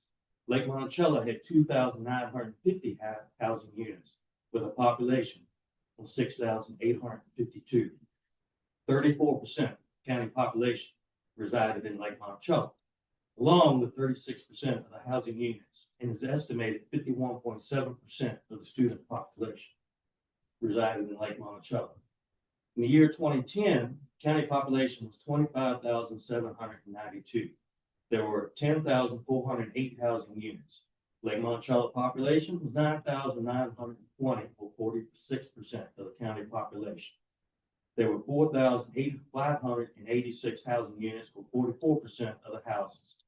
That is the year that we had to build a new county high school to accommodate all the students from Lake Monticello and the surrounding subdivisions, which we will still have 15 years of payments left on the high school. We also had to upgrade and expand the old high school to make a middle school and expand the central elementary for the students. In the year 2024, county population 27,078. There are 11,329 housing units. Lake Monticello population 10,126. According to the Lake Monticello website, there were over 4,300 houses in 2024 in the lake. In 2010, there were 4,586 houses. In 14 years, my company has wired at least 150 houses in the lake, bringing the total to at least 4,736 houses in the lake. Subdivisions within a 5-mile radius of the lake have 1,415 lots, with most of them being filled out, estimating at least 1,300 houses at an average of 2.5 residents per house. That gives you 3,250 residents. Add that to the population of the lake of 10,126, It gives you 13,376 residents, or 49% of the county population. The total houses are 6,036, or 53% of the county housing units. Over 2,000 school-aged residents live in Lake Monticello alone. Fluvanna County school enrollment in 2024 is 3,317 students. So the estimated percentage of students from Lake Monticello and surrounding subdivisions is between 60 and 70% of the student population. The income for the county from business taxes is 7.96%. Add that to the lake and surrounding subdivisions providing 40% equals 47.9% of the county revenue. This leaves the remaining county residents paying 52.04% of the county taxes. So as you see, 49% of the county population resides in Lake Monticello subdivisions within a 5-mile radius, yet they pay 40% in taxes, while costing the county just in the school system between 60 and 70% of the school budget. For every 1,500 residents, it is required to have a sheriff's deputy, according to the sheriff's department. Each deputy's cost is between $140,000 to $180,000 for the deputy and the cruiser. Lake Monticello surrounding subdivisions within a 5-mile radius require 9 deputies at a cost of $1,440,000. The whole rest of the county, population requires 9 deputies. Lake Monticello has a fire department just for its area, whereas there are 3 other companies that cover the whole rest of the county, along with help from Lake Monticello. While the argument and complaining at these meetings has been that the landowners don't pay their fair share of taxes, I have just shown you that most of the tax burden on the county is due to Lake Monticello and the surrounding subdivisions. Therefore, uprooting the platform that Donald Rayner is running for as Commissioner of Revenue. The county landowners have been easily paying their fair share because their house and 2 acres is taxed at the same rate as everybody else in the county. And they are paying on the open land on top of that. I used to own a house at 27 Chippewa, and my main residence pays more taxes with the same square footage and assessed value as the house of Lake Monticello. This is because I am on 2 acres of land that's required to pay on 2 acres of land. Well, I'm using the 2 acres or not. All the open land in the county brings in money for the county, not cost the county everything. However, Lake Monticello and surrounding subdivisions are the reason that the tax rate is so high. So with this information, who's paying that fair share? Thank you. Be honest with you, Steve. So now 1 minute to honor a woman. If she was a past county employee. Yes, sir.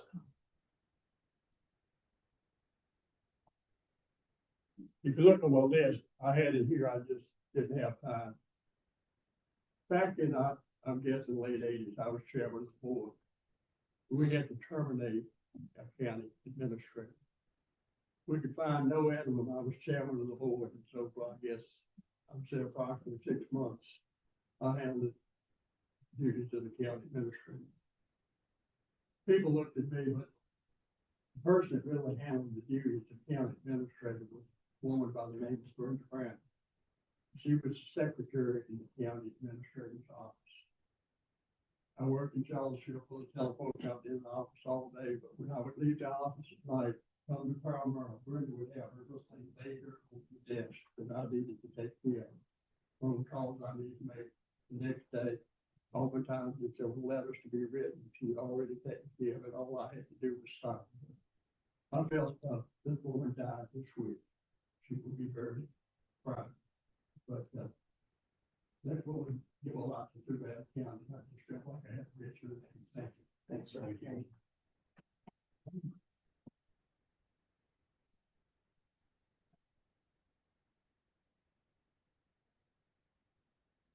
One time I've ever done this, Chris Fairchild, 470 Thomas Jefferson Parkway. I just can't let this week go by without mentioning the assassination of Charlie Kirk. And I see a lot on social media and so on about, well, why him? He was not elected and so on. Well, Martin Luther King wasn't either. I think Martin Luther King is the last that we saw in America of political assassination.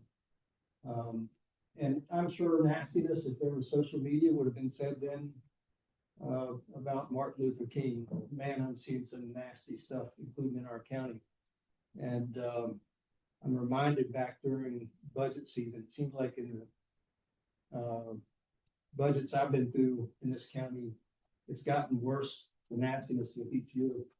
And if we think that that can't show up at our house, we're mistaken. And I'm almost fearful to say it on the microphone that it could happen here. I'm afraid to plant seeds, but if it can happen in this room, it can happen to anybody in their house in Fluvanna County. It doesn't discriminate. So I just hope that as a county we'll, in remembrance of Charlie Kirk, at least for a little bit, or at least understanding the level it can go to, all recognize that we need to calm things down a little bit and show a little bit of care and respect to each other. Thank you. I have a question. And since you've been county attorney, has this board approved the subdivision? No, we had some rural cluster subdivisions, but those didn't come before this board. They're no longer allowed in the county. I think one's been approved since I've been on board. Yeah, that was on the board. Tell me that There, we'll cheer now, we approved. Hill. We have, most of the growth has happened for subdivisions that were already in place. Most of which was passed in 2000s. Likewise, I'm pretty sure that's what they thought. Who's gonna ever come out with that? So, the growth that occurred, decisions that were made well beyond this board's purview. Any other public? Public comment. I want to add one. That for the record, make residents do pay a fair amount more for their per acre cost. You have to get all the waterfront property, $500,000. If you're on that golf course, you're paying about $130,000 a year. Just so that it's a little bit clear there. All right, in the second round of public comment. I forgot to say this earlier. We're going to do a river cleanup Saturday. That's just coming Saturday. This coming Saturday, we're going to get on at the Right in the Wood subdivision, get off at the Route 6 bridge. If we can get down the river, hopefully not pulling the canoe full of tires down. What time to start?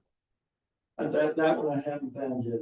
Too many emails. I was trying to look up. So I can say Route 6 bridge. we're going to start at Right in the Wood subdivision. Right in the Wood subdivision. But I mean, I think there's quite a few people that have already signed up. I mean, If someone wants to sign up, where would they go through? right in Conservation Alliance. Yeah, I think that's what it is. I know they did one a month ago. I don't know how many times they got out. I know that Mr. Kreitzer has helped them out. When people bring the new votes, People are, I haven't been able to find it. It's a 20 strand email and I have not been able to find it. You'll post an update on that, right? Next time, spot. okay. So I apologize for that. That I don't have more information. But if you're interested, shoot me a text and I'll find it out and I'll be able to text you back 434-906-2133. Let me know and I'll also post it on Facebook. You can put it on whatever you said. All right. Mr. Chair, I think it works for that. You got to that. 37, 1, that we got 5. Second, 2.2, that's 37, 7.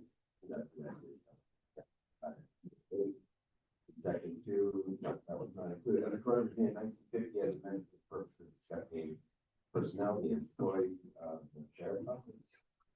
I think that's a funding development agreement that work to driving LLC, litigation, involving the Department of Emergency Services, legal matters, 2 items against our grant funding notification.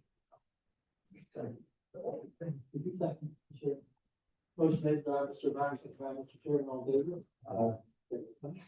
You. We will. It's confusing.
You ready, Kelly? Good. Okay, Mr. Chair, I move the Fluvanna County Board of Supervisors. No, I move the closed meeting be adjourned in the Fluvanna County Board of Supervisors convening at public session. Be resolved to the best of, be it resolved, the board does hereby certify that to the best of each member's knowledge, only public business is lawfully exempt from open meeting requirements under section 2.2-3711A of the Code of Virginia 1950 as amended to only some public business matters as were identified in the motion by which the closed meeting was convened were heard, discussed, or considered in the meeting. Second. Motion made by Mr. O'Brien, seconded by Mr. Sheridan. Mr. Hodge. Aye. Mr. Goode. Aye. Mr. O'Brien. Yeah. Mr. Sheridan. Aye. Chair votes aye. Motion to adjourn. No, Last year. Oh, that's right. No, we gotta make the. Mr. Witten. I can say it. So basically, I move that the Board of Supervisors approve the development agreement with Fort Union Drive-In LLC and the Economic Development Authority of Fluvanna County, Virginia, and authorize the county administrator to execute the agreement subject to approval as performed by the county attorney. So moved. Just remember that. Oh, okay. Second.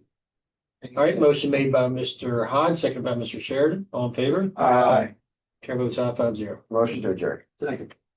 Motion made by Mr. O'Brien, seconded by Mr. Sheridan. All in favor? Aye. Chair votes aye.